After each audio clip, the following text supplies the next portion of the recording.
বাংলাদেশের সরকার এবং রাজনৈতিক ব্যবস্থা ক্লাসে সবাইকে স্বাগতম। আপনাদের সাথে আমি আছি সিদ্ধার্থ, ইনস্ট্রাক্টর পিটোয়ে। আচ্ছা, আমরা শুরুতেই প্রিভিয়াস ইয়ারের প্রশ্নগুলো যদি দেখি একটু, 36তম বিসিএস এখান থেকে এসেছিল কি যে বাংলাদেশের জাতীয় সংসদ কয় কক্ষ বিশিষ্ট। এটা সরকার ব্যবস্থা থেকে প্রশ্নটা আসছে। একনেকের চেয়ারম্যানকে, বৃহত্তর জেলা কতটি, তাহলে তিনটা প্রশ্ন এসেছিল আমাদের এখান থেকে। 37তমতে এসেছিল এনআইএলজির পূর্ণরূপ national institute of local government, এবং মাত্র একটি সংসদীয় আসন কোন জেলায়। তিনটা পার্বত্য জেলায়, আমাদের পার্বত্য চট্টগ্রামের 3 জেলায় একটা করে সংসদীয় আসন আছে। 38তমতে এসেছিল দুইটা প্রশ্ন, কোনটি স্থানীয় সরকার নয়, আর আইন প্রণয়নের ক্ষমতা কাদের, এটা হচ্ছে জাতীয় সংসদের। 39তমতে একটা এসেছিল প্রধানমন্ত্রী হওয়ার ন্যূনতম বয়স কত বছর, 25 বছর। মানে আমাদের সাংসদ হবার জন্য যে ন্যূনতম বয়সটা, এটা কিন্তু প্রধানমন্ত্রী হবারই যোগ্যতা। 40তম বিসিএস একটা ছিল প্রথম জাতীয় সংসদ নির্বাচন কবে হয়েছিল, এটা 7ই মার্চ 1973 সালে আমাদের প্রথম জাতীয় সংসদ নির্বাচন হয়। বাংলাদেশের প্রথম সাধারণ নির্বাচন অনুষ্ঠিত হয় কবে, এটা রিপিট প্রশ্ন আসছিল 41, 39 দুটোতেই, 40তে পরপর একই প্রশ্ন চলে আসছে। জাতীয় সংসদের প্রথম সংসদ নেতাকে, শেখ মুজিবুর রহমান। তাহলে প্রথম সংসদ নেতা মানে উনি, আমরা সংসদের না আজকে পড়বো তখন ব্যাপারটা বুঝতে পারবেন। 43তমতে ছিল ভোটার হওয়ার সর্বনিম্ন বয়স কত, এবং ঢাকা সিটি কর্পোরেশনের প্রথম নির্বাচিত মেয়রকে, মোহাম্মদ হানিফ। 44তমতে আমাদের সরকার পদ্ধতি কি, এটা হচ্ছে আমাদের এক কেন্দ্রিক সরকার পদ্ধতি, মানে সবগুলো আমাদের মন্ত্রী পরিষদ চাহিত সরকার যেহেতু, হ্যাঁ, সবাই ওদিকে ফোকাস থাকে সবগুলোই। 45তমতে ছিল কোনটা বিচার বিভাগের কাজ নয়, এবং পারিবারিক আদালত অধ্যাদেশ কত সালে জারি করা হয়, একটা সাল থেকে প্রশ্ন এসেছিল, 1985 সালে।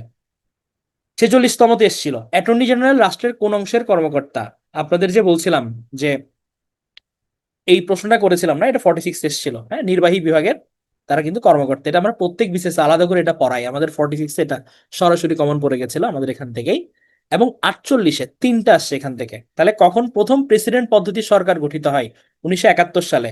তাহলে প্রথম প্রেসিডেন্ট পদ্ধতির সরকার, তাহলে এটা কোন সরকারের কথা বলছে দেখি, বুদ্ধি করে বলেন আপনারা, এটা কোন সরকারের কথা বলা হচ্ছে।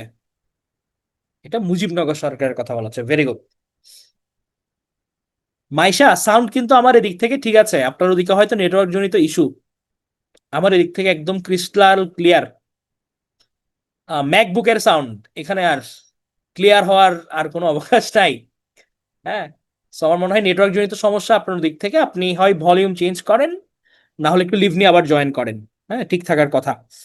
তাহলে বিসিএস পরীক্ষা সর্বপ্রথম কত সালে শুরু হয়েছিল, এটা 1973 সালে। এবং সংসদীয় সরকার ব্যবস্থায় নিয়মতান্ত্রিক প্রধানকে, এটা হচ্ছে রাষ্ট্রপতি। হ্যাঁ, তাহলে এই তিনটে ছিল 48-এ। তাহলে আসেন আমরা সরকার ব্যবস্থা দিয়ে শুরু করি। তাহলে রাষ্ট্রের গুরুত্বপূর্ণ উপাদান হচ্ছে এক সরকার। সরকার কি, সরকার হচ্ছে রাষ্ট্রের মুখপাত্র। কারণ ধরেন আমরা যখন বলি যে একটা রাষ্ট্র কেমন চলছে, তখন কিন্তু আমি কি তাকাই যে রাষ্ট্রের সরকার বিদ্যমান যে আমার গভর্নমেন্ট আছে, ওরা কিভাবে দেশ চালাচ্ছে, ওদের উপর ডিপেন্ড করে আসলে। তাহলে এই কারণে সরকারকে বলা হয় রাষ্ট্রের মুখপাত্র। আর আমাদের দেশের ক্ষেত্রে সরকারের মুখপাত্রকে, সরকারের মেইনকে, আমার এটা যেহেতু মন্ত্রী পরিষদ শাসিত সরকার, তাহলে আমার সরকারের মুখপাত্র হচ্ছে প্রধানমন্ত্রী। তাহলে আমার যদি প্রধানমন্ত্রী ভালো হয়, সরকার ভালো থাকবে। সরকার যদি ভালো হয়, আমার রাষ্ট্র ভালো থাকবে। এই কারণে রাষ্ট্রের মুখপাত্র বললে সরকার, এবং সরকারের মুখপাত্র বললে প্রধানমন্ত্রী। এবং রাষ্ট্রের যে সার্বভৌম ক্ষমতা, তার যে পাওয়ার অ্যাপ্লাই করার ক্ষমতা, তার যে নিজের স্বাধীনতা, সচেতনতা বোধ, হ্যাঁ, সবকিছু, সজাত্যবোধ, নিজের একটা অস্তিত্বের জানান দেয়া, সবগুলোই সার্বভৌম ক্ষমতা প্রকাশিত হয় কিন্তু সরকারের মাধ্যমে। এবং আমাদের সরকারের তিনটা বিভাগ, তিনটা বিভাগের সমন্বয়ে সরকার গঠিত হয়। এটা আমরা গত ক্লাসে দেখেছি, আমাদের আইন বিভাগ, শাসন বা নির্বাহী বিভাগ, আর হচ্ছে বিচার বিভাগ। হ্যাঁ? তিনটা ক্লাস জমে গেছে, কোন রকম তাল মিলাতে পারছেন না, কি করলে ভালো হবে মুক্তা? আপনি রেগুলার ক্লাসগুলো করবেন, পাশাপাশি দিনের একটা সময় প্রিভিয়াস যে ক্লাসগুলো মিস গেছে ওগুলো একদিন একদিন করে কাভার করবেন। ধরেন আপনি সকালে ম্যাথ করলেন, রাত্রে জিকে করতেছেন, দুপুরের টাইমটাতে আপনি চেষ্টা করবেন যে কোনো একটা আপনার ক্লাস কমপ্লিট করে ফেলতে, ওটার পড়াটা দুপুরে যেগুলো মিস গেছে ওটার জন্য ডেডিকেট রাখেন, তাহলে ঠিক হয়ে যাবে। তাহলে আমার সরকারের তিনটা বিভাগ, আইন বিভাগ, শাসন বা নির্বাহী বিভাগ, আর আমার বিচার বিভাগ। আর এই তিনটা বিভাগেরই বা সরকার ব্যবস্থার অনানুষ্ঠানিক প্রধান হচ্ছে রাষ্ট্রপতি, মানে উনি নিয়মতান্ত্রিক প্রধান। হ্যাঁ, এটা নিয়মতান্ত্রিক প্রধান, মানে নামকা ওয়াস্তে, মানে উনার, যেহেতু উনার নামে সবগুলো গৃহীত হয়, নিয়মতান্ত্রিক প্রধান হচ্ছে কে, আমাদের রাষ্ট্রপতি। শুরুতে আসি আমরা আইন বিভাগ। তাহলে আইন বিভাগের হচ্ছে আমরা যেখানে সবাই একসাথে বসে আমাদের এমপিরা, সেটা কোথায়? এটা হচ্ছে হচ্ছে জাতীয় সংসদে বসে, আইনসভা, যেটার আরেকটা নাম হচ্ছে আইনসভা। তাহলে আমাদের বর্তমান যে সংসদটা, এটার নাম হচ্ছে ওয়েস্টমিনিস্টার সিস্টেম। আমাদের এটা ইংল্যান্ডের আমরা পদ্ধতিটা ফলো করি, ওয়েস্টমিনিস্টার সিস্টেম। এটার নামটা জাস্ট মনে রাখেন, পরীক্ষায় যদি আসে যে বর্তমানে যে সংসদের ধরন এটা কি টাইপের, এটা হচ্ছে ওয়েস্টমিনিস্টার সিস্টেম। আর যদি বলা হয় দেশে বিদ্যমান নির্বাচন ব্যবস্থার নাম কি, এটা হচ্ছে আসন ভিত্তিক নির্বাচন অথবা ফার্স্ট পাস দ্য পোস্ট। এটা হচ্ছে একটা পোশাকি নাম। হ্যাঁ, আমাদের বর্তমানে আমরা যে এমপিদের ভোট দিই, ভোটের মাধ্যমে তারা নির্বাচিত হয়, তারা গিয়ে সবাই সংসদে বসে, এই যে বিদ্যমান নির্বাচন ব্যবস্থা, এটাকে বলা হচ্ছে আসন ভিত্তিক নির্বাচন অথবা ফার্স্ট পাস দ্য পোস্ট। এবং আমরা গত ক্লাসে বলেছিলাম, হ্যাঁ, আমরা বলেছিলাম যে আমাদের মন্ত্রিসভা একটা গ্রুপের কাছে দায়ী থাকে। মন্ত্রিসভা কাদের কাছে দায়ী থাকে? তাদের কাজকর্মের জন্য। কাদের নিকট দায়বদ্ধ থাকে মন্ত্রিসভা? দেখি মনে আছে কিনা, কার মনে আছে? তাহলে এটা সংসদের নিকট দায়ী থাকে। Very good. এই কারণে বলা হয় কি যে মন্ত্রিসভার অভিভাবক হচ্ছে আমাদের জাতীয় সংসদ, কারণ এরা সংসদের নিকট দায়বদ্ধ থাকে। আমাদের আইনসভার নাম হচ্ছে জাতীয় সংসদ, এটা সংবিধানের 65-র 1 নম্বরে বলা হয়েছে। এবং প্রত্যক্ষ নির্বাচনের মাধ্যমে আমাদের সদস্য নির্বাচিত হয় 300 জন। এবং আমাদের হচ্ছে কি থাকে, আমাদের সংরক্ষিত আসনে থাকে হচ্ছে 50 জন। তাহলে টোটাল আমাদের 350 হচ্ছে মেম্বার। তাহলে এখন হচ্ছে একজন আমাদের বলেছিলেন যে পিআর পদ্ধতির কথা। তাহলে এখন বর্তমানে যেটা নিয়ে আলোচনা হচ্ছে, অনেকে কথাবার্তা বলছে, সেটা হচ্ছে আমাদের আনুপাতিক প্রতিনিধিত্ব, যেটাকে বলা হয় প্রপোর্শনাল রিপ্রেজেন্টেশন পদ্ধতি বা পিআর পদ্ধতি, পিআর সিস্টেম। এটা কনফার্ম কিছু হয় না, এটা নিয়ে আলোচনা চলছে যে এটা করা যায় কিনা। হ্যাঁ, তাহলে এটার সিস্টেমটা কি, এটাতে হচ্ছে ব্যালটে কোনো প্রার্থীর নাম থাকবে না, ভোটাররা মূলত দলীয় প্রতীকে ভোট দেবে এবং একটা দল যে পরিমাণে ভোট পাবে সেই অনুপাতে সংসদে দলটির প্রতিনিধিত্ব নির্ধারণ হবে। তাহলে একটা দল যদি 20% ভোট পায়, তাহলে হচ্ছে তার 20%-এর হচ্ছে আপনার 320% সে পাবে। দ্যাট মিনস সে 60টা আসন পাবে 300টার মধ্যে। এভাবে তেমনি সংরক্ষিততে ওভাবে ভাগ হবে। তাহলে এটা হচ্ছে মোটামুটি পার্সেন্টেজ অনুপাতে হচ্ছে ভাগটা হচ্ছে। এটাকে বলা হচ্ছে পিআর পদ্ধতি। এটা নিয়ে এখন অনেক ধরনের কথাবার্তা চলছে যে এটা অ্যাপ্লাই করা যায় কিনা, যাতে সবার অংশগ্রহণটা নিশ্চিত হয়। তাহলে আমাদের জাতীয় সংসদ ভবন কোথায় অবস্থিত? এটা শেরে বাংলা নগর অবস্থিত। 1961 সালে নির্মাণ কাজ শুরু হয় এটার, 1982-তে শেষ হয়। তবে আমাদের এটার ভিত্তিপ্রস্তর স্থাপন করেছিল কিন্তু তৎকালীন হচ্ছে আইয়ুব খান। আর এটা যখন কাজ শেষ হয় 1982 সালে, তখন এটা উদ্বোধন করেছিলেন সাবেক প্রেসিডেন্ট আব্দুস সাত্তার। মেজর জিয়ার পর হচ্ছে গিয়ে উনি আব্দুস সাত্তার প্রেসিডেন্ট হন।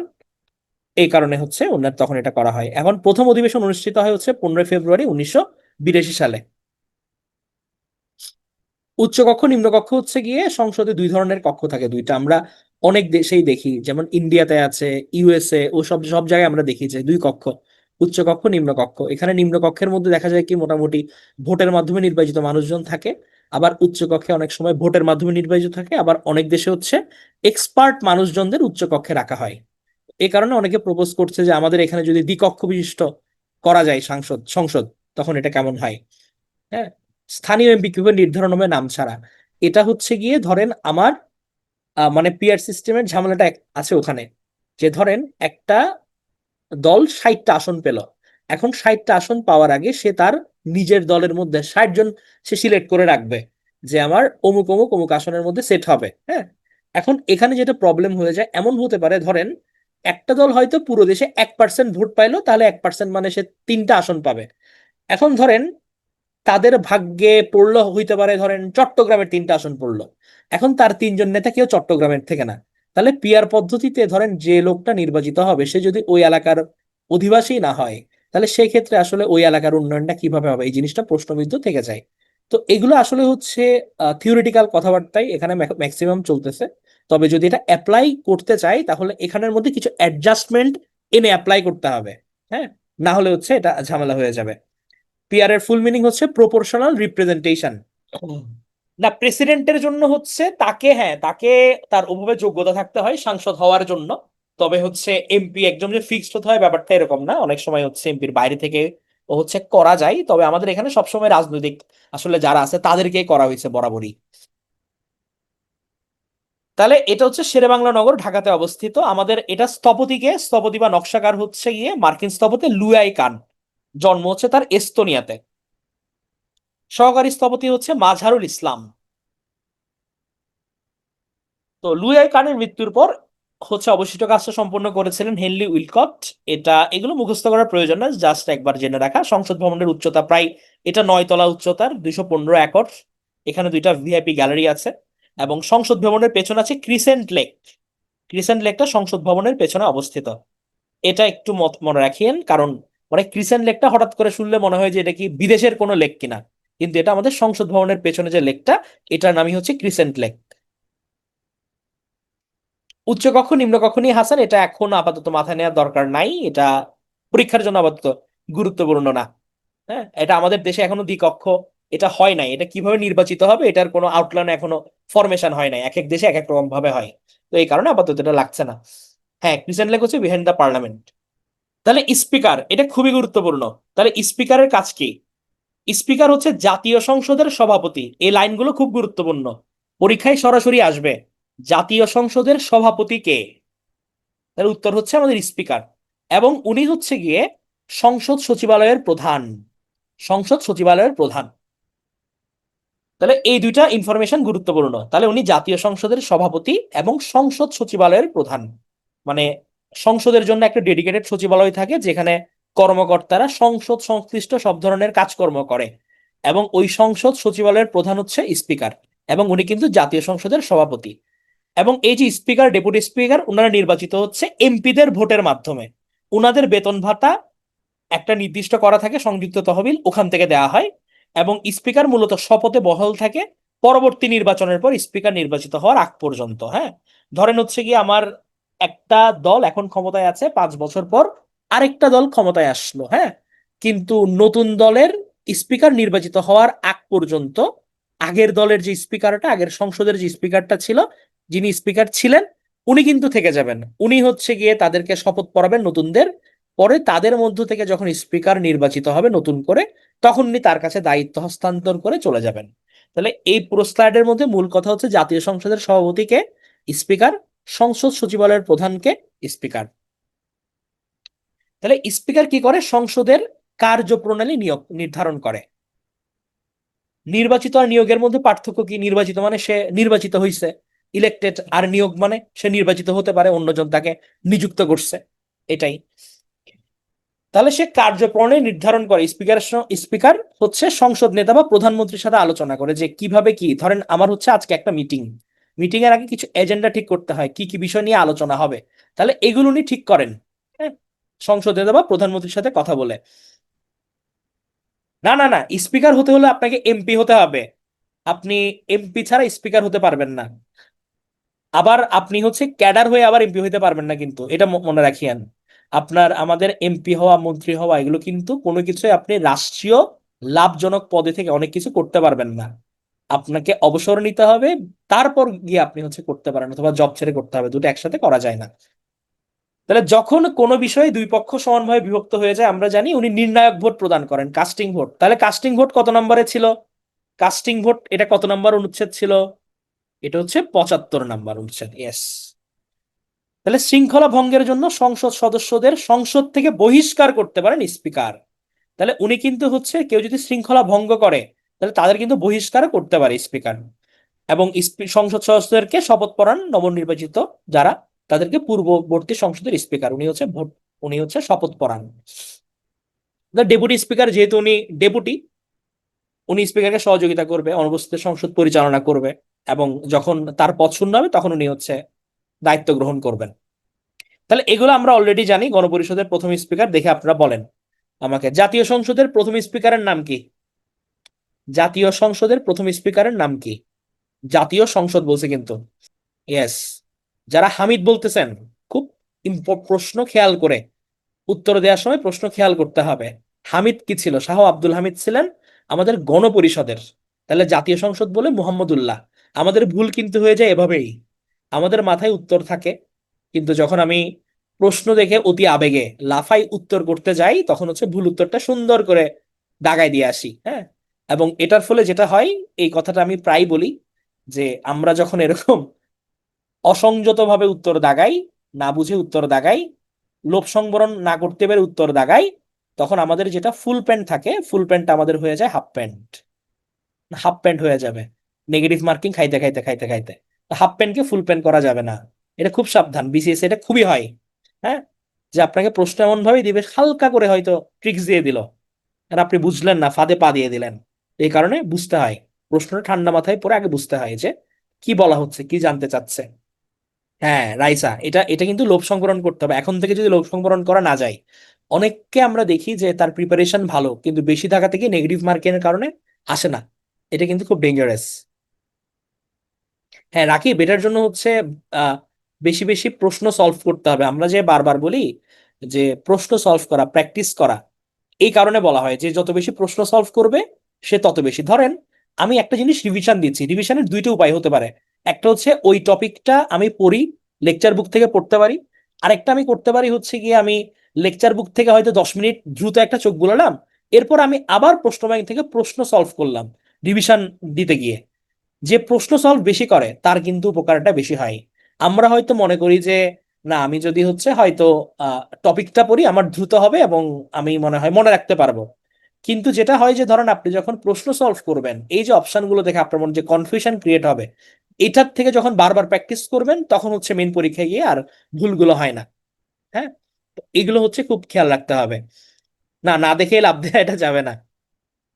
হ্যাঁ, একই প্রশ্ন দুইবার কি বারবার সলভ করবেন? আমাদের এখানে অনেক স্টুডেন্ট আছে, আমাদের তো আপনারা জানেন অনেকেই যে ফাউন্ডেশন ব্যাচের, আপনার কথা অনেকে জানেন, আমাদের ফাউন্ডেশন ব্যাচের এমন স্টুডেন্ট আছে যারা প্রশ্ন ব্যাংক মুখস্থ করে ফেলেছে, অপশন সহ মুখস্থ হয়ে গেছে, এবং তাদের কিন্তু রেজাল্ট আমরা দেখতে পেয়েছি যে 45, 46 সবগুলোতে তারা হচ্ছে গিয়ে ভাইবা টাইবা দিয়ে ফেলছে অলরেডি। তারা অচিরেই ক্যাডার হয়ে যাবে। তাদের সূত্র কিন্তু ওটাই ছিল যে প্রশ্ন সলভ করতে করতে তারা একদম পাক্কা হয়ে গেছে। সেগুলো খুব গুরুত্বপূর্ণ। দেখেন আপনি এগুলো মুস্তারি এটাই পড়েন, আমাদের প্রশ্ন ব্যাংক যদি কেউ ভালো করে আত্মস্থ করে, আমাদের লেকচার ভালো করে আত্মস্থ করে, আমরা কনফিডেন্টলি বলছি 70 থেকে 80% কমন পাবেন আপনি। এখন বাকিটা আপনি, আপনার উপর ডিপেন্ড করবে। তাহলে হচ্ছে আমাদের গণপরিষদের প্রথম স্পিকার হচ্ছে, হ্যাঁ রিপিট হয়, প্রশ্ন রিপিট হয়। গণপরিষদের প্রথম স্পিকার তাহলে শাহ আব্দুল হামিদ, প্রথম ডেপুটি স্পিকার ছিলেন মোহাম্মদুল্লাহ, উনি আবার সংসদের প্রথম স্পিকার হয়। সংসদের প্রথম ডেপুটি স্পিকার হচ্ছে মোহাম্মদ বাইতুল্লাহ, প্রথম নারী স্পিকার ডক্টর শিরিন শারমিন চৌধুরী, আর স্পিকার এবং রাষ্ট্রপতি ছিলেন মোহাম্মদুল্লাহ জমির উদ্দিন এবং আব্দুল হামিদ অ্যাডভোকেট। ওনারা তিনজনেই কিন্তু একসময় স্পিকার ছিলেন, স্পিকার থেকে পরবর্তী রাষ্ট্রপতি হন এই তিনজন, মোহাম্মদুল্লাহ, জমির উদ্দিন এবং আব্দুল হামিদ অ্যাডভোকেট। 46 এরটা আছে, হ্যাঁ এটা দিয়ে 49 হবে, তবে আপনি কিছু প্রশ্ন তো আপডেটেড হয় সব সময়। হ্যাঁ, তো আপনি হচ্ছে গিয়ে প্রশ্ন ব্যাংক থেকে হচ্ছে আমাদের যেটা ওয়েবসাইটে যে প্রশ্ন ব্যাংক গুলো আছে ওখান থেকে সলভ করে নেবেন আপনি, তাহলে আর একটু বেটার হয়। তাহলে মোট আসন হচ্ছে 350, তার মধ্যে সরাসরি ভোট 300, আর সংরক্ষিত আসন 50টা। আর আমাদের পঞ্চদশ সংশোধনীতে আমরা গতদিন পড়েছি মহিলা আসন 50টা করা হয়েছে। তাহলে আপনাদের কাছে প্রশ্ন, আমাদের মহিলা আসন 2044 সাল পর্যন্ত করা হয়েছিল কততম সংশোধনীতে?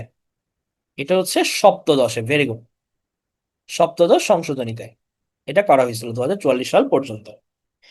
তাহলে আমাদের যে সংসদে যে সবচেয়ে বেশি আসন কোথায় রয়েছে? ঢাকা জেলায়। ঢাকা জেলায় হচ্ছে 20টা আসন এবং ঢাকা বিভাগে আছে 70টা। আচ্ছা, একজন প্রশ্ন করেছেন মহিলা আসন কিভাবে পূরণ করা হয়, কিভাবে সিলেক্ট করা হয়। আচ্ছা, এটা হচ্ছে মূলত মহিলা আসনটা হচ্ছে পুরোপুরি যেটা সংরক্ষিত, এটা হচ্ছে পার্সেন্টেজ হিসাবে হয়। পার্সেন্টেজ কিরকম? আপনি 300 আসনের মধ্যে যত পার্সেন্ট পাইছেন, ধরেন 300 আসনের মধ্যে কোন রাজনৈতিক দল পাইলো হচ্ছে, সে ধরেন কয়টা আসনে লাভ করলো, ধরেন সে 2টা 10টা আসনে লাভ করলো, 2টা 10টা আসন সে জিতলো 300টার মধ্যে। তাহলে 210টা কত? 300-র 70%। তাহলে এই 50টা সংরক্ষিত আসনের 70% সে নিবে, দ্যাট মিনস 35টা সে নিয়ে যাবে। এভাবে হয়। হ্যাঁ, ক্র্যাক করার মূল মন্ত্র এক্সাম। 2044 সাল হচ্ছে কি আমরা গত ক্লাসে পড়িয়েছিলাম যে আমাদের এই যে মহিলা আসন সংখ্যা 50টা, এই 50টা আসন 2044 সাল পর্যন্ত 50টা আসন থাকবে। এরপরে গিয়ে আপনি ডিসিশন নেবেন যে এটা কি কমাবেন নাকি এর চেয়ে বাড়াবেন। তাহলে এটা আমাদের সপ্তদশ সংশোধনীর মধ্যে যুক্ত করা হয়েছে, 2044 সাল পর্যন্ত 50টা আসন আমাদের থাকবে। তাহলে সবচেয়ে বেশি আসন ঢাকা জেলায় 20টা এবং ঢাকা বিভাগে 70টা। দ্বিতীয় সর্বোচ্চ আসন আছে চট্টগ্রামে 16টা। মহিলাদের সিলেক্ট হচ্ছে কি, এটা যে যে দল করবে, এটা ওই ওই দল, এটা ওদের ব্যাপার। ওরা সিলেক্ট করবে, ওদের নেত্রীরা আছে না, নেত্রীদের সিলেক্ট করবে। তাহলে দ্বিতীয় সর্বোচ্চ সংসদীয় আসন কোথায়? চট্টগ্রামে, 16টা। জাতীয় সংসদের 1 নম্বর আসন হচ্ছে পঞ্চগড়। পঞ্চগড়ের মানুষজন আছেন নাকি? যেখান থেকে শীতকালে নাকি কাঞ্চনজঙ্ঘা দেখা যায়। হ্যাঁ, নৌকা, এটা হচ্ছে গিয়ে আমাদের যে বলছিল, আমাদের চট্টগ্রামের জলাবদ্ধতার উপর সম্মান রেখে আর কি আমরা দেখাইলাম। আচ্ছা, তাহলে তারা হচ্ছে পঞ্চগড়। তাহলে হচ্ছে আমাদের এখানে DKCCC, বিশাল নাম, এটা পড়া যাচ্ছে না। তাহলে সে হচ্ছে গিয়ে 1 নম্বর আসনের অধিবাসী, পঞ্চগড়। সংরক্ষিত আসন, সে তো সংসদ সদস্য হিসেবে কাজ করবে এবং তার ডেডিকেটেড যে আসনগুলা ওগুলোর জন্য সে কাজ করবে। তাহলে জাতীয় সংসদের 1 নম্বর আসন পঞ্চগড় এবং 300 নম্বর আসন হচ্ছে বান্দরবান। 1 নম্বর পঞ্চগড় এবং 300 নম্বর আসন হচ্ছে বান্দরবান। এবং একটা করে সংসদীয় আসন আছে 3টা জেলায়। তাহলে পার্বত্য চট্টগ্রামের 3টা জেলায় একটা করে সংসদীয় আসন আছে। পার্বত্য চট্টগ্রামে খাগড়াছড়ি, রাঙামাটি, বান্দরবান। খাগড়াছড়ি হচ্ছে 298তম আসন, রাঙামাটি 299তম, বান্দরবান 300তম আসন। তাহলে এটা কিন্তু পরীক্ষায় আসছে যে একটা করে সংসদীয় আসন আছে কয়টা জেলায়। এটা হচ্ছে আমাদের প্রশাসনিক ভাবে এটা নির্ধারণ করা আছে।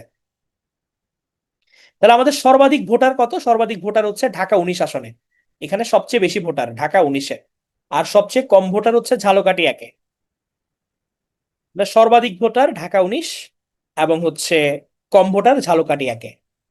মৌসুমী, প্র্যাকটিস করতে হবে, এটা প্রথমবার টাফ, প্রথমবার কেউই পারবে না। প্রথমবার পড়ে পরবর্তীতে যখন রিভিশন দিবেন এটা আত্মস্থ হয়ে যাবে।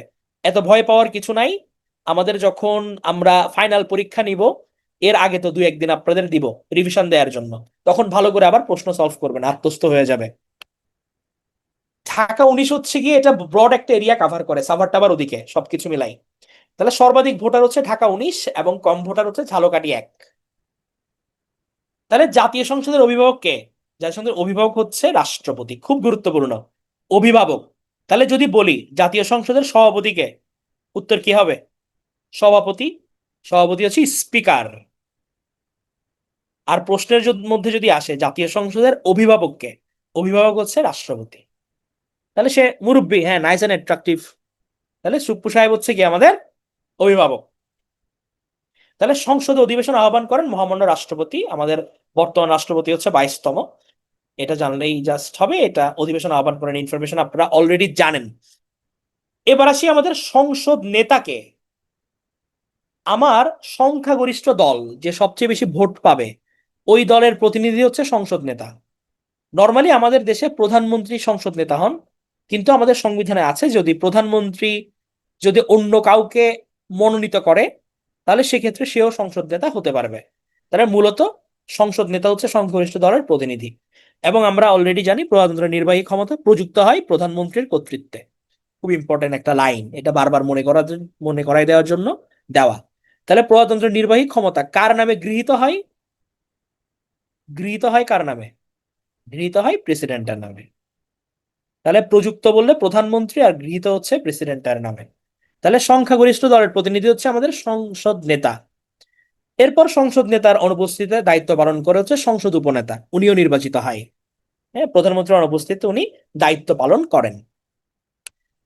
এখন আমার সরকারি দলের নেতা আছে, সংসদ নেতা। আমার বিরোধী দলের নেতাও তো একজন আছে, তাই না? তাহলে হচ্ছে পার্লামেন্টে বিরোধী দলের নেতা হচ্ছে গিয়ে উনি আবার কিন্তু পূর্ণমন্ত্রীর মর্যাদা ভোগ করেন। হ্যাঁ, যেমন গত বছর আমরা দেখছিলাম কাকে, যে আমাদের জাতীয় পার্টি ছিল হচ্ছে বিরোধী দল। তাহলে বিরোধী দলের যে নেতা উনি কিন্তু পূর্ণমন্ত্রীর, হ্যাঁ, GM কাদের পূর্ণমন্ত্রীর মর্যাদা উনি ভোগ করেন, উনি বিরোধী দলীয় নেতা। এবার আসি আমরা হুইপ। হুইপের বাংলা হচ্ছে সচেতক। এটা হচ্ছে বাংলা। সে কে? সে হচ্ছে দলের মুখপাত্র। সরকারি এবং বেসরকারি দুই দলেরই, বিরোধী দলেরই হুইপ থাকে। এটা হচ্ছে কি, আমরা তো বিরোধী দলের নেতা দেখলাম, হ্যাঁ, এটা ছাড়া আমার দুই দল থেকেই, আমার সরকারি বেসরকারি দুই দল থেকেই মুখপাত্র থাকে। এরা কি করে? এরা হচ্ছে গিয়ে আপনার সংসদের কার্যপ্রণালী এবং গতিধারা নির্ধারণ করে। কার সাথে কথা বলে? স্পিকারের সঙ্গে আলোচনা করে। ধরেন দলীয় শৃঙ্খলা রক্ষা করা হচ্ছে এদের মেইন কাজ। দলীয় শৃঙ্খলা মানে, ধরেন সরকারি দলের নির্ধারণ করে দিল তুমি হুইপ A, আর বেসরকারি বিরোধী দলের হচ্ছে ধরেন B। তাহলে তারা দেখবে তাদের লোকজন যাতে সংসদে ডিসেন্সি বজায় রাখে।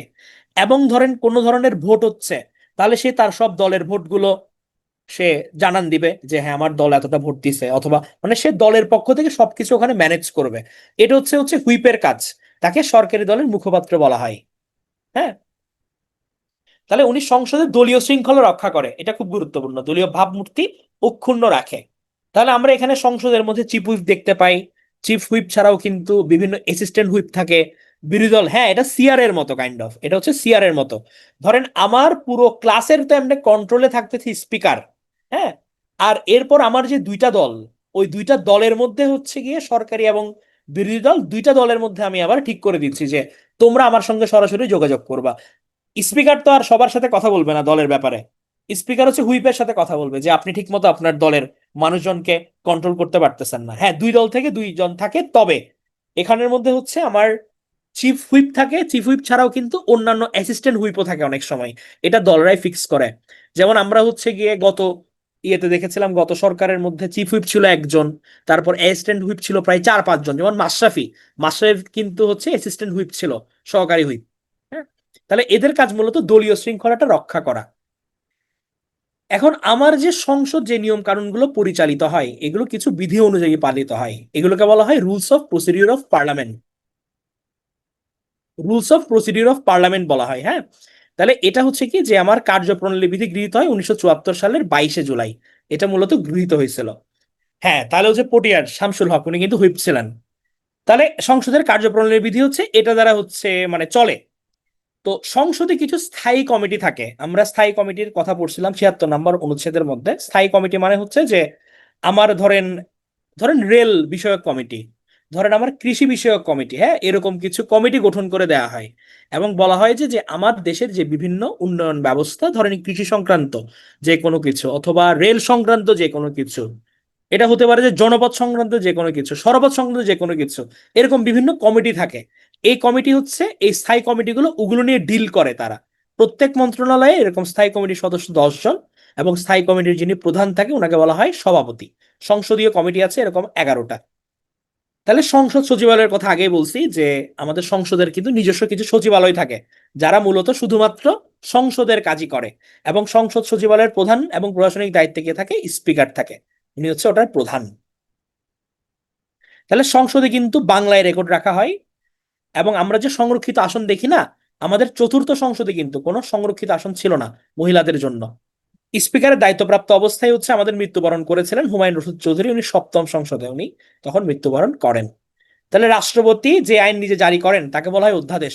গতদিনের পরের একটু ডিভিশন। অর্থ বিল, অর্থ বিলটা কিন্তু একটু ডিফারেন্ট। আমরা সবসময় দেখেছি কি যে আমাদের আগে বিলটা হচ্ছে উঠে কোথায়, আমাদের সংসদে উঠে, সেখানে আলোচনা হয় এবং ফাইনাল অ্যাপ্রুভালের জন্য হচ্ছে গিয়ে আপনার যায় অর্থমন্ত্রীর ইয়ের কাছে, রাষ্ট্রপতির কাছে। কিন্তু আপনি যদি অর্থ বিলটা উঠাতে চান, আগে রাষ্ট্রপতিকে জানানো লাগে, রাষ্ট্রপতিকে আগে বলে নিতে হয়। তাহলে রাষ্ট্রপতির সুপারিশ ছাড়া সংসদে উত্থাপন করা যায় না হচ্ছে অর্থ বিল। মন্ত্রিসভার সদস্যগণ জবাবদিহি করে কার কাছে? সংসদের কাছে। স্থানীয় সরকারের কার্যাবলী নির্ধারণ করে কিন্তু জাতীয় সংসদ। তাহলে আমার লোকাল গভর্নমেন্ট, আমার সিটি কর্পোরেশন, কাউন্সিলর, ইউনিয়ন পরিষদ, জেলা পরিষদ, এরা কিভাবে কাজ করবে এটা নির্ধারণ করে দেয় জাতীয় সংসদ। জাতীয় অর্থের নিয়ন্ত্রক এবং অভিভাবক, এটাও কিন্তু জাতীয় সংসদ। আমাদের যে টাকা পয়সা, এটা কোথায় কোন জায়গায় খরচ হবে, এগুলো সব ঠিক করে দেয় কিন্তু হচ্ছে জাতীয় সংসদ। এবং সংসদের অনুমতি ছাড়া কিন্তু আপনি কোনো কর আরোপ করা অথবা গ্রহণ করা কোনো কিছুই করতে পারবেন না। জাতীয় সংসদে আমাদের দুজন বিদেশি রাষ্ট্রপ্রধান বক্তৃতা করছে, আপনাদের বইতে হয়তোবা তিনটা থাকতে পারে, কিন্তু এটা মূলত দুইজন রাষ্ট্রপ্রধান বক্তৃতা করছে আমাদের এখানে। এখানে হচ্ছে 3 নাম্বার যেটা অনেক জায়গায় দেওয়া আছে, এটা হচ্ছে আপনার প্রণব মুখার্জির কথা বলা আছে, কিন্তু প্রণব মুখার্জির দেওয়ার কথা ছিল, কিন্তু হচ্ছে গিয়ে উনি দেন নাই, দিতে পারেন নাই। হ্যাঁ, কারণ হচ্ছে ওই সময় কোভিড চলে আসছিল। তাহলে দুইজন দিচ্ছেন, একজন হচ্ছে মার্শাল জোসেফ টিটো, উনি যুগোস্লাভিয়ার সাবেক প্রেসিডেন্ট। উনি হচ্ছে প্রথমবার দিয়েছিলেন। এরপর হচ্ছে ভারতের সাবেক প্রেসিডেন্ট ভিভি গিরি, উনি সেকেন্ড টাইম উনি দিয়েছিলেন। এই দুইজন। ও আচ্ছা, দুইটাই আছে না? ওকে ওকে, ঠিক আছে, গুড। তাহলে বর্তমান আইন এবং সংসদ বিষয়ক উপদেষ্টাকে আমাদের ডক্টর আসিফ নজরুল সাহেব, ওনাকে তো সবাই চিনেন। তাহলে আমরা আইন বিভাগটা দেখলাম। এবার আমরা দেখবো হচ্ছে শাসন বিভাগ, হ্যাঁ মোতালেব হোসেন পরিচালিত শাসন সিনেমার বিভাগ, শাসন বিভাগ। তাহলে শাসন বিভাগ বা নির্বাহী বিভাগ, তাহলে এটা হচ্ছে আমার আইন প্রণয়ন করছে কারা? আমার জাতীয় সংসদ, তাই না? জাতীয় সংসদ কি করে? আইন প্রণয়ন করে তারা, আইন প্রণয়ন করে, তারা আলাপ আলোচনা করে আইন কানুন ঠিক করে। এখন এই যে প্রণীত আইনটা দিয়ে আমার দেশ চালায় অ্যাডমিনিস্ট্রেশন, এটা কারা চালায়? এটা হচ্ছে শাসন বিভাগ বা নির্বাহী বিভাগ। এবং রাষ্ট্র পরিচালনায় এরা সরাসরি অংশ নিয়ে থাকে, ডিরেক্ট, এই নির্বাহী বিভাগ। নির্বাহী বিভাগের সর্বোচ্চ কর্তৃপক্ষ হচ্ছে মন্ত্রী পরিষদ, একদম হায়েস্ট। এবং যদি আমরা বলি নির্বাহী বিভাগের সর্বোচ্চ প্রশাসনিক কর্তৃপক্ষ, ইয়েস, রবিউল পারফেক্ট কথা বলছে, যা হতে যাও তোমরা। তাহলে নির্বাহী বিভাগের সর্বোচ্চ প্রশাসনিক কর্তৃপক্ষ হচ্ছে আমলাবর্গ, আমলারা, অ্যাডমিন ক্যাডার, তারা হচ্ছে সর্বোচ্চ প্রশাসনিক কর্তৃপক্ষ। কারণ মন্ত্রী যত কিছুই বলুক, কলমের খোঁচাটা দেয় কিন্তু আমলারাই। হ্যাঁ, তারাই তো হচ্ছে ফাইলের আলটিমেটলি, তাদের হাতেই সবকিছু। এই কারণে বলা হয় প্রশাসনিক কর্তৃপক্ষ সর্বোচ্চ হচ্ছে আমলাবর্গ। এবং নির্বাহী বিভাগের সদস্যরা দায়বদ্ধ থাকে আইন পরিষদের নিকট, মানে সংসদের নিকট। না, আমলা হচ্ছে সবাইকে বলা হয়, যারা হচ্ছে আপনার অ্যাডমিন ক্যাডার সার্ভিসে যায় তাদের সবাইকে আমলা বলে। শুধু অ্যাডমিন বলে না, ক্যাডার সার্ভিসের লোকজনকে আমলা বলা হয়। হ্যাঁ, ডেস্ক গভর্নমেন্ট। তাহলে মন্ত্রণালয়ের নির্বাহী প্রধানকে, একদম হেড নির্বাহী প্রধান হচ্ছে আমাদের মন্ত্রী সাহেব। মন্ত্রী মহোদয়ের আগমন, শুভেচ্ছা, স্বাগতম। আর মন্ত্রণালয়ের যদি বলে প্রশাসনিক প্রধান, প্রশাসনিক প্রধানটা বললেই বুঝতে পারবেন সচিবের কথা বলা হচ্ছে। Very good Asma, good. শিক্ষকতা মহান পেশা। তাহলে মন্ত্রণালয়ের প্রশাসনিক প্রধান হচ্ছে সচিব। তাহলে মন্ত্রণালয়ের নির্বাহী প্রধান হচ্ছে মন্ত্রী, এবং মন্ত্রণালয়ের প্রশাসনিক প্রধান হচ্ছে সচিব। পাওয়ারের মধ্যে কিছু পার্থক্য থাকে, মন্ত্রী প্রতিমন্ত্রী তাদের কিছু জুরিসডিকশনের মধ্যে কতটুকু পাওয়ার অ্যাপ্লাই করা যাবে এটার মধ্যে কিছু পার্থক্য আছে, মন্ত্রী প্রতিমন্ত্রী উপমন্ত্রী সবগুলোতেই।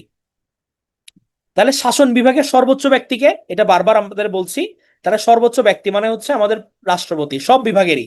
মন্ত্রীদের নিয়োগ দিচ্ছে কে? আমার রাষ্ট্রপতি নিয়োগ দিচ্ছে। মন্ত্রীদের দপ্তর বন্টন করেন কি? আবার প্রধানমন্ত্রী দপ্তর বন্টন করেন। মন্ত্রী আর সচিবের ডিফারেন্স কি? এটা হচ্ছে মন্ত্রী কি, মন্ত্রী তো আপনার ইলেক্টেড, আর সচিব তো হচ্ছে গিয়ে আমার ক্যাডার সার্ভিস থেকে আসে লোকজন। হ্যাঁ, আপনি পরীক্ষার মাধ্যমে আপনি ক্যাডার হয়ে হচ্ছে সচিব হচ্ছেন। হ্যাঁ, আপনি আপনার মেধার জোরে চলে আসতেছেন। তাহলে মন্ত্রীদের দপ্তর বন্টন করে দেয় প্রধানমন্ত্রী, মানে কোন জায়গায় কে, না মন্ত্রী ওখানে ছিল না। এখন আপনারা এটা দেখছেন কিনা যে ধরেন একটা আমার রাষ্ট্রীয় প্রোগ্রাম হচ্ছে, তো রাষ্ট্রীয় প্রোগ্রামের মধ্যে বিভিন্ন চেয়ার থাকে। তো যখন অতিথিদের ডাকা হয় তখন কিন্তু ওয়ান বাই ওয়ান ডাকে এবং একজনের পর একজনে একটা আসন গ্রহণ করে। এই যে আপনার আসন গ্রহণ করা ওয়ান বাই ওয়ান, এটা হচ্ছে পদমর্যাদা ক্রম। তেমনি আমাদের গণপ্রজাতন্ত্রী বাংলাদেশ সরকারের কিন্তু একটা পদমর্যাদা ক্রম আছে, যে কার পর কে। তাহলে বাংলাদেশে প্রথম ওয়ারেন্ট অফ প্রেসিডেন্ট জারি করা হয় 11ই জানুয়ারি 1974 সালে। এখানে 25টা ক্রম দিয়ে রাষ্ট্রীয় গুরুত্বপূর্ণ ব্যক্তির অবস্থান নির্ধারণ করে দেওয়া আছে। হ্যাঁ, তাহলে পদমর্যাদার ক্রম 25টা, মুখস্থ করার কোনো দরকার নাই, জাস্ট প্রথম 5টা একটু দেখে নেন। তাহলে সবার প্রথমে হচ্ছে আমাদের পদমর্যাদায় রাষ্ট্রপতি, সেকেন্ডে প্রধানমন্ত্রী, থার্ডে আমাদের স্পিকার, ফোর্থে থাকে হচ্ছে আমাদের প্রধান বিচারপতি এবং প্রাক্তন রাষ্ট্রপতি। যারা মন্ত্রী বর্গ তারা হচ্ছে পঞ্চম, তাদের সাথে ডেপুটি স্পিকার, প্রধান হুইপ, বিরোধী দলীয় নেতা। এরা হচ্ছে পদমর্যাদার ক্রম, মানে যদি আমি সিরিয়াল ধরি পদমর্যাদার, তখন এই সিরিয়ালে আসে। হ্যাঁ, তাহলে এগুলো সব মুখস্থ করার প্রয়োজন নেই, জাস্ট এই 5টা একটু জেনে রাখেন, যে প্রথমে রাষ্ট্রপতি সবার পদমর্যাদার উপরে, তারপর প্রধানমন্ত্রী, তারপর স্পিকার, প্রধান বিচারপতি, প্রাক্তন রাষ্ট্রপতি, এভাবে আসে টোটাল। তাহলে শাসন বিভাগ, আমাদের বাংলাদেশের রাষ্ট্রপ্রধান হচ্ছে আমাদের রাষ্ট্রপতি, উনি প্রশাসন ব্যবস্থার শীর্ষ ব্যক্তি। সকল শাসন কর্ম সম্পন্ন হয় রাষ্ট্রপতির নামে।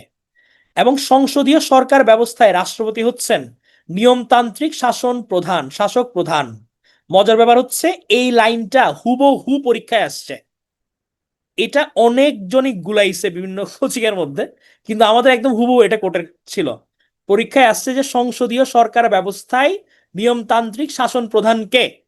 তাহলে উত্তর ছিল এটা রাষ্ট্রপতি, একদম হুবহু এটা চলে আসছে, এবং এটা গোল্লা দিয়ে দিয়ে বারবার পড়াইছিলাম। তাহলে কনস্টিটিউশনাল হেড হচ্ছে আমাদের কে? আমাদের রাষ্ট্রপতি। মানে যখনই আপনাকে বলবে আমার অনানুষ্ঠানিক প্রধানকে, আমার নিয়মতান্ত্রিক শাসন প্রধানকে, তাহলে সবগুলোই কে হবে? আমার রাষ্ট্রপতি। যদি বলে সরকার প্রধানকে, তখন হয়তো আপনি বলতে পারেন যে আচ্ছা ঠিক আছে, যেহেতু এটা মন্ত্রী পরিষদ শাসিত সরকার, তখন হচ্ছে কি আমার প্রধানমন্ত্রী। তাহলে আমাদের এখানে কিন্তু দুইবার সরাসরি রাষ্ট্রপতি নির্বাচন হয়েছে। একটা হচ্ছে 1978 সালে, আর একটা 1986 সালে, অর্থাৎ জিয়া এবং এরশাদের আমলে দুইবার সরাসরি রাষ্ট্রপতি নির্বাচন হয়। রাষ্ট্রপতি নির্বাচন হন সংসদ সদস্যগণ কর্তৃক প্রকাশ্য ভোটে, এমপিরা ভোট দেয়। তাহলে উনি সমাজতান্ত্রিক প্রধান। এবং এটা আপনারা অলরেডি জানেন, রাষ্ট্রপতির পদ যদি শূন্য করতে হয় তাহলে স্পিকারের নিকট নোটিশ দেওয়া হয়। পরে হচ্ছে গিয়ে সংখ্যাগরিষ্ঠের ভোট যদি পাই, তখন তাকে অভিশংসন করা হয়। এখন আপনাদের কাছে প্রশ্ন, রাষ্ট্রপতির অভিশংসন কত নম্বর অনুচ্ছেদের আলোচ্য বিষয়? এটা 52 নাম্বার। একজন 152 লিখছেন, 152 না কিন্তু, শুধু 52। Very good. হ্যাঁ, রাষ্ট্রপতি নির্বাচন হচ্ছে পরোক্ষ নির্বাচন। এটা হচ্ছে পরোক্ষ পদ্ধতিতে নির্বাচন। পরোক্ষ নির্বাচন মানে আমাদের জনগণের সাপেক্ষে এটা পরোক্ষ, কারণ আমরা এটা তো সরাসরি ভোট দিচ্ছি না, জনগণ। তাহলে এখন রাষ্ট্রপতির পদ যখন শূন্য হয়ে যায়, তখন রাষ্ট্রপতির দায়িত্ব পালন করে স্পিকার। এবং স্পিকার যখন হচ্ছে রাষ্ট্রপতির দায়িত্ব পালন করতে যায়, তখন কিন্তু স্পিকারের পদটা শূন্য হয়ে যায়। প্রত্যক্ষ মানে হচ্ছে যখন আমি জনগণ, আমি সরাসরি ভোটে একজনকে নির্বাচিত করছি, এটা হচ্ছে প্রত্যক্ষ ভোট। পরোক্ষ মানে হচ্ছে আমি তাকে সরাসরি নির্বাচিত করছি না। হ্যাঁ, যেমন এখানের মধ্যে কি হয় যে আমার এমপিরা তাকে ভোটে নির্বাচিত করে। তাহলে আমি জনগণ, সাধারণ জনগণ তো রাষ্ট্রপতি নির্বাচনে অংশগ্রহণ করতেছে না, আমার নির্বাচিত প্রতিনিধিরা ওরা নির্বাচন করতেছে। এই কারণে হচ্ছে কি আমাদের দিক থেকে এটা পরোক্ষ নির্বাচন। তাহলে রাষ্ট্রপতি হচ্ছে সব নিয়ম কানুন প্রণয়ন করে। রাষ্ট্রপতি সংসদে ভাষণ দেন নির্বাচনের পর, প্রথম অধিবেশনের সূচনায় উনি ভাষণ দেন, এটা অনেকবার বলছি। এবং কখনো যদি যুদ্ধ করতে হয় তাহলে রাষ্ট্রপতি এটা ঘোষণা দেন, প্রয়োজনীয় ব্যবস্থা গ্রহণ করেন। বাসভবনের নাম হচ্ছে বঙ্গভবন। হ্যাঁ, ওনার বাসভবনের যেটা পূর্ব নাম ছিল গভর্নর হাউস। তাহলে পদাধিকার বলে কিন্তু রাষ্ট্রপতি অনেকগুলোর প্রধান। সশস্ত্র বাহিনীর প্রধান উনি, কিন্তু সশস্ত্র বাহিনীর সর্বাধিনায়ক। আমাদের যে ভার্সিটি গুলো আছে না, ভার্সিটি গুলোর কিন্তু চ্যান্সেলর উনি, গ্রেট কিচেন সোসাইটির প্রধান। আমরা আমাদের ভার্সিটির যিনি প্রধান, ওনাকে আমরা কি বলি, কি নামে ডাকি? ভিসি নামে ডাকি, ভাইস চ্যান্সেলর। তাহলে উনি ভাইস, তাহলে চ্যান্সেলর কে? চ্যান্সেলর হচ্ছে রাষ্ট্রপতি। রাষ্ট্রপতি হচ্ছে চ্যান্সেলর। উনি রেড ক্রিসেন্ট সোসাইটির প্রধান, বাংলাদেশ স্কাউটের প্রধান। না, যমুনা হচ্ছে গিয়ে বঙ্গভবন না, যমুনা মূলত এটা আমাদের অতিথিদের থাকার জায়গা ছিল। এখন হচ্ছে আপনার, যেহেতু অন্তর্বর্তী সরকারের প্রধান, উনি হচ্ছে যমুনায় আছেন এখন। হ্যাঁ, বাসভবন হচ্ছে বঙ্গভবন। তাজিনুর, কি জানতে চাচ্ছেন আগের স্লাইড থেকে? হ্যাঁ, গুলিস্তানে যেটা। তাহলে স্কাউটের প্রধান উনি, আবার এশিয়াটিক সোসাইটিরও প্রধান উনি। এগুলো সবগুলোর প্রধান, জাস্ট একবার পড়ে রাখা। এবার আসি আমার প্রধানমন্ত্রী সম্বন্ধে। উনি হচ্ছে সংসদীয় সরকার ব্যবস্থায় সরকার প্রধান এবং মন্ত্রী পরিষদের প্রধান। তাহলে আমার সরকার প্রধান হচ্ছে প্রধানমন্ত্রী। আমার নিয়মতান্ত্রিক শাসন প্রধান বললে সেটা হচ্ছে আমার রাষ্ট্রপতি। তাহলে প্রজাতন্ত্রের নির্বাহী ক্ষমতা পরিচালনা করেন প্রধানমন্ত্রী, এবং সরকার প্রধানের বয়স হতে হবে কমপক্ষে 25 বছর। সরকার প্রধান শপথ নেয় হচ্ছে রাষ্ট্রপতির কাছে, রাষ্ট্রপতি ওনাকে শপথ বাক্য পাঠ করান। তানিয়া কোনটা? ও আচ্ছা, সংসদীয় সরকার ব্যবস্থায় নিয়মতান্ত্রিক শাসন প্রধান হচ্ছে গিয়ে আমাদের রাষ্ট্রপতি।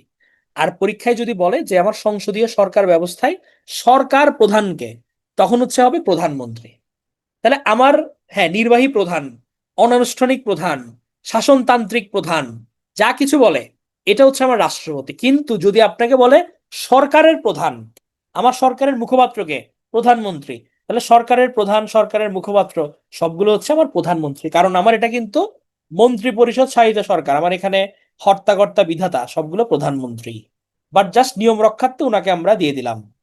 তা নিয়ে ঠান্ডা মাথায় জট খুলে যাবে, এটা নিয়ে ওভার থিঙ্ক করা যাবে না, পরে পড়ে নিবে। তাহলে প্রধানমন্ত্রীর নেতৃত্বাধীন মন্ত্রিসভা সকল কাজের জন্য দায়ী জাতীয় সংসদের নিকট। এটা অনেকবার বলছি, নির্বাহী ক্ষমতা প্রযুক্ত হয়, এটাও বলছি। প্রধানমন্ত্রীর মেয়াদ হচ্ছে 5 বছর। নির্বাহী মানে হচ্ছে যে হেড, তার একদম পাওয়ার যে অ্যাপ্লাই করে নির্বাহ করার জন্য, যে কোনো কিছু এক্সিকিউট করার জন্য। হ্যাঁ, নির্বাহী প্রধান বললে রাষ্ট্রপতি। তাহলে সমগ্র শাসন ব্যবস্থার মধ্যমণি হচ্ছে প্রধানমন্ত্রী। এগুলো দেখবেন, এগুলো হচ্ছে আমাদের ডকুমেন্টের কথাবার্তা, এখানে কি পরিমাণ হচ্ছে তৈল মর্দন করছে। তাহলে প্রধানমন্ত্রী যদি পদত্যাগ করে, সাথে সাথে কিন্তু আবার মন্ত্রিসভার সকলের মন্ত্রিত্ব পদ শূন্য হয়ে যায়। এটা কিন্তু ইম্পর্টেন্ট জিনিস। ধরেন আমার প্রধানমন্ত্রী পদত্যাগ করলো, বাকি মন্ত্রীদেরও কিন্তু পদ শূন্য হয়ে যাবে প্রধানমন্ত্রী পদত্যাগ করলে। হ্যাঁ, সরকার প্রধান এটা বুঝতে হবে আপনার প্রশ্নের মধ্যে। ধরেন আমার যদি সরকার প্রধান মেনশন করে দেয়, তখন হচ্ছে উত্তর প্রধানমন্ত্রী। হ্যাঁ, যে কোনো কারণে যদি হচ্ছে সবগুলোতে সবগুলোতে হচ্ছে রাজা মেরে ফেললে যুদ্ধ জয়, ইয়েস, রাশেদ পারফেক্ট কথা বলছে। তাহলে রাজা যদি মরে যায় তাহলে যুদ্ধ জয় হয়ে যাবে, পুরো মন্ত্রিসভা শেষ। তাহলে আমার মন্ত্রিসভার আহ্বান, কর্মসূচি নির্ধারণ, অধিবেশন, প্রভাব সভা পরিচালনা, মন্ত্রীদের মধ্যে দপ্তর বন্টন, বিভিন্ন দপ্তরের কার্যাবলী পরিচালনা করার দায়িত্ব প্রধানমন্ত্রীর। হ্যাঁ, আমার প্রধানমন্ত্রীকে বলা হয় কি তোরণের প্রধান স্তম্ভ বা Keystone of the cabinet arch. জাতীয় সংসদের পবিত্রতা, শৃঙ্খলা, নিয়মানুবর্তিতা সবগুলোতে স্পিকারকে সাহায্য করেন প্রধানমন্ত্রী। তাহলে জাতীয় নিরাপত্তা সংহতির প্রতীক হচ্ছে প্রধানমন্ত্রী। হ্যাঁ, ওনার বাসভবন গণভবন, যেটা কি হয়ে গেছে এখন জাদুঘর, জাদুঘর হয়ে যাবে। কোনো আন্তর্জাতিক চুক্তি সম্পাদিত হতে পারে না প্রধানমন্ত্রীর সম্মতি ব্যতীত, প্রধানমন্ত্রীর পারমিশন লাগবে আন্তর্জাতিক চুক্তি করার জন্য। তাহলে পদাধিকার বলে, এটা গুরুত্বপূর্ণ, কিসের প্রধান পদাধিকার বলে? প্রধানমন্ত্রী। একনেক এবং এনইসি প্রধান। একনেক মানে হচ্ছে এগুলো ইকোনমিক জোন বুঝায়। মনে রাখবেন যে জিনিসগুলো টাকা পয়সার সঙ্গে রিলেটেড, টাকা পয়সা, টাকা পয়সা রিলেটেড যত প্রতিষ্ঠান আছে সবগুলোর প্রধান হচ্ছে প্রধানমন্ত্রী। একনেক এবং ন্যাশনাল ইকোনমিক জোনের প্রধান। বিনিয়োগ উন্নয়ন কর্তৃপক্ষ বিডা, বিনিয়োগ বোর্ডের প্রধান।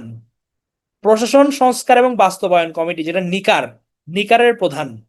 ইকোনমিক জোন, বেজা বেবজা, এগুলোর প্রধান। তাহলে যেখানেই টাকা পয়সা রিলেটেড এগুলোর প্রধান হচ্ছে আমাদের প্রধানমন্ত্রী।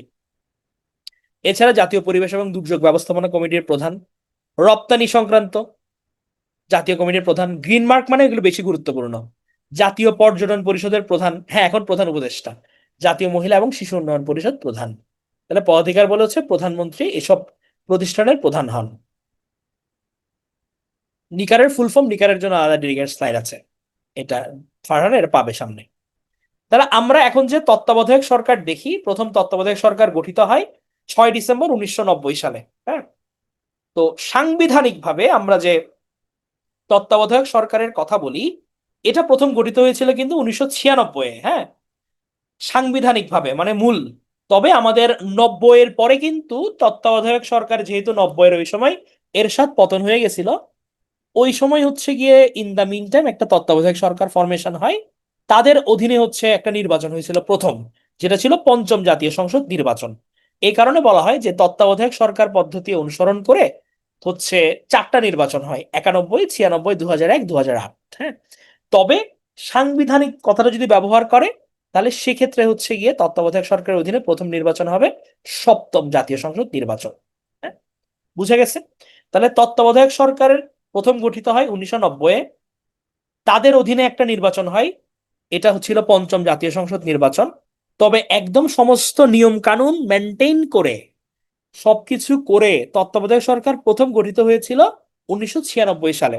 এই কারণে তার আগে সাংবিধানিকভাবে তত্ত্বাবধায়ক সরকারের কথাটা মেনশন করা আছে। আর সাংবিধানিক তত্ত্বাবধায়ক সরকারের অধীনে প্রথম নির্বাচন ছিল কোনটা? সপ্তম জাতীয় সংসদ নির্বাচনটা, মানে 96-এরটা। না, পিএম পদত্যাগ করলে তো সংসদ ভাঙবে না। তাহলে তত্ত্বাবধায়ক সরকার প্রতিষ্ঠা ত্রয়োদশ সংশোধনী, বিলুপ্তকরণ হয় পঞ্চদশ সংশোধনীতে। তত্ত্বাবধায়ক সরকার কার নিকট দায়ী থাকে? দায়ী থাকে রাষ্ট্রপতির কাছে। না, পঞ্চম, প্রথম নির্বাচন যেটা 91 নির্বাচন, এটাই হচ্ছে গিয়ে পঞ্চম জাতীয় সংসদ নির্বাচন। ওটা প্রথম তত্ত্বাবধায়ক সরকারের অধীনে হয়েছে, এর আগের গুলো হয় নাই। তাহলে তত্ত্বাবধায়ক সরকার দায়ী থাকে রাষ্ট্রপতির নিকট। তত্ত্বাবধায়ক সরকারের প্রথম প্রধান উপদেষ্টা কে ছিলেন? বিচারপতি শাহাবুদ্দিন আহমেদ। এবং তত্ত্বাবধায়ক সরকারের সর্বশেষ প্রধান উপদেষ্টা ছিলেন ডক্টর ফখরুদ্দিন আহমেদ, 2008-এরটা। আর প্রথম এবং বর্তমান অন্তর্বর্তীকালীন সরকারের প্রধান উপদেষ্টা হচ্ছে ডক্টর মোহাম্মদ ইউনুস। এখন সংসদ নাই, কারণ হচ্ছে কি আমার মানে সবাই চলে গেছে না, এটা আমার তো ধরেন হচ্ছে সরকার নাই, সবাই ভেঙে গেছে, পুরো সিস্টেম তো অকার্যকর হয়ে গেছে এবং রাষ্ট্রপতি ডিসলভ করে দিচ্ছে। হ্যাঁ ফিরোজ, তাহলে আমার অন্তর্বর্তী সরকারের বৈধতার ভিত্তি কোনটা? Doctrine of necessity. যে আমার আইনের মধ্যে এমন একটা কথা আছে যে যে কোনো কিছু যদি সংবিধানে না থাকে, কিন্তু আমার যে কোনো ইমার্জেন্সি, এরকম ইমার্জেন্সি ক্ষেত্রে আমরা প্রয়োজনীয়তার কারণে ডক্ট্রিন অফ নেসেসিটির মাধ্যমে আমি যে কোনো কিছু ফর্ম করতে পারবো। হ্যাঁ, তাহলে অন্তর্বর্তী সরকার ফর্ম হয়েছিল কিন্তু এই ডক্ট্রিন অফ নেসেসিটির মাধ্যমেই, এবং 106 নম্বর অনুচ্ছেদ থেকেও কিন্তু তাদেরকে বৈধতা দেওয়া হয়। এটা বিশেষ কোনো পার্থক্য না, জাস্ট নামটাই ডিফারেন্ট। কারণ তত্ত্বাবধায়ক সরকার তো আমাদের এখানে ছিল আগে, কিন্তু যেহেতু পঞ্চদশ সংশোধনীতে বিলুপ্ত করা হয়েছে, এই কারণে যেহেতু ইমার্জেন্সি মোমেন্ট আমার ইন দা মিড টাইম ভেঙে গেছে। মূলত যেটা হয়, তত্ত্বাবধায়ক সরকার কখন ফর্ম হয়, যে আমার একটা দল তার 5 বছর সার্ভ করলো, পরবর্তী নির্বাচনের আগে 3 মাস আগে আমার তত্ত্বাবধায়ক সরকার ফর্ম হয়। এটা হচ্ছে নর্মালি। অন্তর্বর্তী সরকার মানে কি, ধরেন এখন আমার এই সরকার তো ক্ষমতা ফিল আপ করতে পারে নাই 5 বছর, সে বছর দুয়েকের মাথায় হচ্ছে গিয়ে ভেঙে গেছে। তাহলে এখন অন্তর্বর্তী সময়ের জন্য আমার যে সরকারটা, এই কারণে এটার নাম দিছে অন্তর্বর্তীকালীন সরকার। এটাই জাস্ট, কিন্তু কাজকর্ম একই। তাহলে অন্তর্বর্তী সরকার 2024 এটা আসছে, শপথ গ্রহণ কখন করছে, এটা 48-এ আসছে। মানে কখন ফরমেশন হয়েছে, শপথ পড়াইছে রাষ্ট্রপতি, প্রধান উপদেষ্টা ডক্টর মোহাম্মদ ইউনূস, উপদেষ্টা পরিষদের সদস্য 23 জন, প্রধান উপদেষ্টা সহ।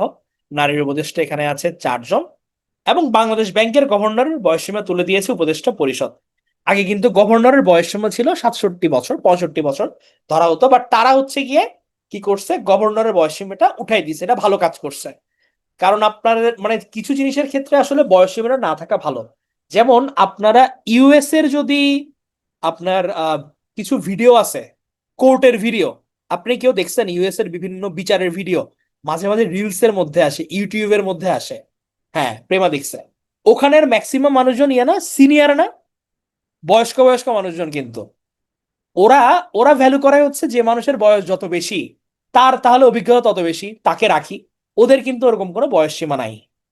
তাহলে এই জিনিসটা হচ্ছে গিয়ে আমার সিনিয়র মানুষজনকে দেওয়া ভালো।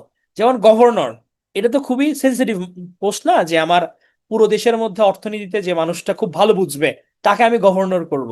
এখন যত বয়স্ক তিনি তত বেশি দেখছেন, তার তত ক্যাপাসিটি ভালো। এই কারণে হচ্ছে এডিশনটা ভালো এক্সপিরিয়েন্স, যে আমার গভর্নর বয়স সীমা ওনারা তুলে দিচ্ছেন এটা। হ্যাঁ, জাজ ক্যাপ্রিও, ওনাকে খুবই দেখা যায়। আহ তিতলি, এটা হচ্ছে উপদেষ্টা সংখ্যাটা চেঞ্জ হয়েছে। হ্যাঁ, আরো বাড়াচ্ছে না, এই কারণে 23 জন দেওয়া, এটা আপডেটেড। হ্যাঁ, ভুলও বেশি করেন, ভুলও বেশি করেন, এটাও ঠিক আছে, দুটোই হয়। তাহলে আমরা শাসন বিভাগ দেখলাম, আমরা আইন বিভাগ দেখলাম। হ্যাঁ, এলিন, এটা সহজ মনে হচ্ছে, পরীক্ষার হলে কিন্তু কঠিন, এগুলো কঠিন। দূর থেকে সবার প্রশ্ন সহজ মনে হয়, ওখানে ভিতরে ভিতরে কিছু ফাঁদ ছিল, ফাঁদে ছেলেপেলেরা ভালোই পা দিছে। আচ্ছা, এবার তাহলে হচ্ছে আমার কিছু প্রশ্নের উত্তর দেন। এতক্ষণ তো আমি পড়াইলাম, দেখে কতটুকু কি মাথায় ঢুকছে। আমাদের জাতীয় সংসদের অভিভাবককে, আমি অভিভাবক কাকে বলবো, মুরব্বীকে? Very good. সবাই আহ কয়েকজন ফাঁদে পা দিয়ে দিয়েছেন অলরেডি। কেউ স্পিকার বলছেন, কেউ পিএম বলছেন। জাতীয় সংসদের অভিভাবক হচ্ছে, অভিভাবক বললে মুরব্বি, মুরব্বি, প্রেসিডেন্ট জাতীয় সংসদের অভিভাবক, এটা ভুল করা যাবে না। আর জাতীয় সংসদের সভাপতিকে, সভাপতি বললে, দেখেন আমি এখানে আবার লিখে দিই, জাতীয় সংসদের, জাতীয় সংসদের অভিভাবক, মুরব্বি আমার প্রেসিডেন্ট, জাতীয় সংসদের হচ্ছে আমার সভাপতি, হ্যাঁ, আমার স্পিকার। এগুলো যাতে ভুল না হয়, ঠিক আছে? তাহলে আমার প্রধানমন্ত্রী হবার জন্য বয়স কত বছর লাগবে? আমাদের জাতীয় সংসদ, সংসদ নেতাকে, সংসদ নেতা, সংসদ নেতা হচ্ছে পিএম। সংখ্যাগরিষ্ঠ দলের প্রতিনিধিকে বলা হয়, হ্যাঁ, সংসদ নেতা, পিএম। হ্যাঁ, সংখ্যাগরিষ্ঠ দলের প্রতিনিধি মূলত। জাতীয় সংসদের 1 নম্বর আসন কোথায়? হচ্ছে পঞ্চগড়ে। সংসদ সচিবালয়ের প্রধানকে? স্পিকার। আচ্ছা, কোন বিল রাষ্ট্রপতির সুপারিশ ছাড়া সংসদে উত্থাপন করা যায় না? অর্থ বিল। এই অর্থ বিল নিয়ে বলা হয়েছে সংবিধানের কত নাম্বার অনুচ্ছেদে? এটা 81 নাম্বার অনুচ্ছেদ, 81। আমাদের মন্ত্রণালয়ের নির্বাহী প্রধানকে, নির্বাহী প্রধান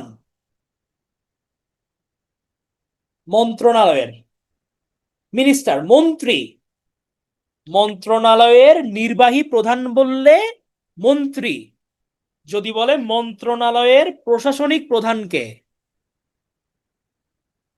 তখন হচ্ছে সচিব। তাহলে এটা খুব খেয়াল করে, এটা যদি ভুল না হয়, ঠিক আছে? কারণ আপনারা যেগুলো ভুল করতেছেন আমি আলাদা একটা পেজ নিই, পুরোটা রিক্যাপ না করে প্রশ্ন রিক্যাপ করলে এই যে ধরেন ভুলগুলো হচ্ছে বের হচ্ছে, রিক্যাপ করে গেলে তো হচ্ছে ভুলগুলো বের হইতো না। এই কারণে আমি প্রশ্নের মাধ্যমে রিক্যাপ করি, আমি জানি যে কোন জায়গায় আপনারা ফাঁদে পড়বেন, এই কারণে ফাঁদগুলো আমি আইডেন্টিফাই করে দেওয়ার জন্য এভাবে প্রশ্নগুলো করি। তাহলে মন্ত্রণালয়ের নির্বাহী প্রধান, নির্বাহী প্রধান হচ্ছে মন্ত্রী। আর যদি বলে প্রশাসনিক প্রধান তখন হচ্ছে কি আমার সচিব।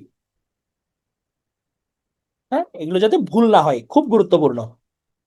আমাদের সংসদীয় সরকার ব্যবস্থায় নিয়মতান্ত্রিক শাসন প্রধানকে, গুড, নিয়মতান্ত্রিক শাসন প্রধান হচ্ছে আমাদের প্রেসিডেন্ট। আর যদি বলি সংসদীয় সরকার ব্যবস্থায় সরকার প্রধানকে, তাহলে এটা হচ্ছে আমার পিএম। গুড। আমাদের একনেকের প্রধানকে, একনেকের প্রধান, তাহলে একনেক, আমার বেবজা, বেজা, হ্যাঁ, রপ্তানি পরিষদ, সবগুলো টাকা পয়সা মানেই ওটার হেড হচ্ছে আমাদের প্রধানমন্ত্রী। আমাদের সংসদীয় কমিটি কয়টা আছে? সংসদীয় কমিটি আছে 11টা। গুড। সশস্ত্র বাহিনীর সর্বাধিনায়ক কে? তো হচ্ছে আমাদের প্রেসিডেন্ট। তাহলে মন্ত্রিসভার সদস্যগণ কাদের নিকট দায়বদ্ধ থাকে? হ্যাঁ, ইউনূস সাহেব পিএম এর সমমর্যাদার। কাদের নিকট দায়বদ্ধ থাকে? সংসদের নিকট। তাহলে সংসদের আরেকটা নাম কিন্তু মনে রাখবেন, সংসদকে আইনসভা নামেও ডাকা হয়, আইনসভা বা সংসদ। এরা কি করে? এই সংসদ হচ্ছে আইন প্রণয়ন করে। ওকে, আমরা আগাই এখন। তাহলে এবার হচ্ছে আমাদের বিচার বিভাগ। আচ্ছা, সংসদ অধিবেশন বৈঠক জিনিসটা একই, মিটিং। হ্যাঁ, আর অধ্যাদেশ মানে হচ্ছে যখন যে কোনো কিছু রাষ্ট্রপতি প্রণয়ন করে, অধ্যাদেশ রাষ্ট্রপতির জারিকৃত আইন। ধরেন জরুরি অবস্থা, আমার সংসদ নাই, অথবা সংসদে অধিবেশন আহ্বান করার সময় নাই আমার কাছে, তাহলে রাষ্ট্রপতি জরুরি অবস্থায় যে আইন জারি করে ওগুলো হচ্ছে অধ্যাদেশ নামে পরিচিত। এবং অধ্যাদেশ আমার নির্বাচিত সরকার আসার প্রথম অধিবেশনের কত দিনের মধ্যে অনুমোদন করতে হয়? 30 দিনের মধ্যে। Very good. তাহলে বিচার বিভাগ এবার, তাহলে বিচার বিভাগের কাজ কি? বিচার বিভাগের কাজ হচ্ছে বিচার করা, এবং তাদের একটা গুরুত্বপূর্ণ কাজ হচ্ছে সংবিধানের ব্যাখ্যা প্রদান করা। বিচার বিভাগের কাজ সংবিধানের ব্যাখ্যা প্রদান, ব্যক্তি স্বাধীনতা এবং মানবাধিকার সংরক্ষণ করা। তাহলে এই যে সংবিধান প্রণয়ন হলো, হ্যাঁ, এই সংবিধানের ব্যাখ্যা প্রদান, ধরেন কোনো একটা ধারায় কোনো একটা অনুচ্ছেদে কি বুঝাইছে, এইটা যদি কেউ জানতে চায়, কাদের কাছে জানতে চাইবে? বিচার বিভাগের কাছে। আমাদের যে বিচারপতি আছে তাদের কাছে জানতে চাইবে এটার ব্যাখ্যাটা কি হবে। হ্যাঁ, আমরা যে কোনো ব্যক্তির জবানবন্দি রেকর্ড করি না, এটা রেকর্ড করা হয় আইনের 164 নম্বর ধারা অনুযায়ী। আদালতের রায়কে সরাসরি বলা হয় হচ্ছে পাবলিক দলিল বলা হয়। রায়হান পারভেজ বলছে অভিভাবককে, সংবিধানের অভিভাবককে। দেখি আমাদের পুরনো স্টুডেন্টরা পারে কিনা, এই প্রশ্ন আমি ওপেন করলাম। হু ইজ দ্য অভিভাবক সংবিধান? হ্যাঁ, হচ্ছে সুপ্রিম কোর্ট, হচ্ছে অভিভাবক কোর্ট। আমরা আসবো সুপ্রিম কোর্ট নিয়ে। তাহলে বিচারপতিদের অপসারণের ক্ষমতা, গতদিন হচ্ছে লাস্ট মোমেন্টে যেটা আপনারা ধরছিলেন, ভুল করছেন, অনেকে তোমরা ভুল করেছো, সুপ্রিম জুডিশিয়াল কাউন্সিলের হাতে বিচারপতিদের অপসারণের ক্ষমতা এখন। ঠিক আছে, তাহলে সুপ্রিম জুডিশিয়াল কাউন্সিলের হাতে এখন আছে। তাহলে সুপ্রিম জুডিশিয়াল কাউন্সিলের প্রধান হচ্ছেন প্রধান বিচারপতি। প্রধান বিচারপতির নাম কি? প্রধান বিচারপতির নাম কি? সৈয়দ রেফাত আহমেদ। গুড। এবার আসি সুপ্রিম কোর্টে। সুপ্রিম কোর্ট কি বাংলাদেশের সর্বোচ্চ আদালত? এটা একদম সর্বোচ্চ আদালত আমাদের বাংলাদেশের।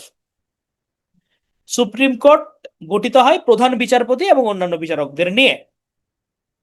দুইটা ভাগ রয়েছে এটার, একটা হচ্ছে আপিল বিভাগ, একটা হচ্ছে আমার হাইকোর্ট বিভাগ।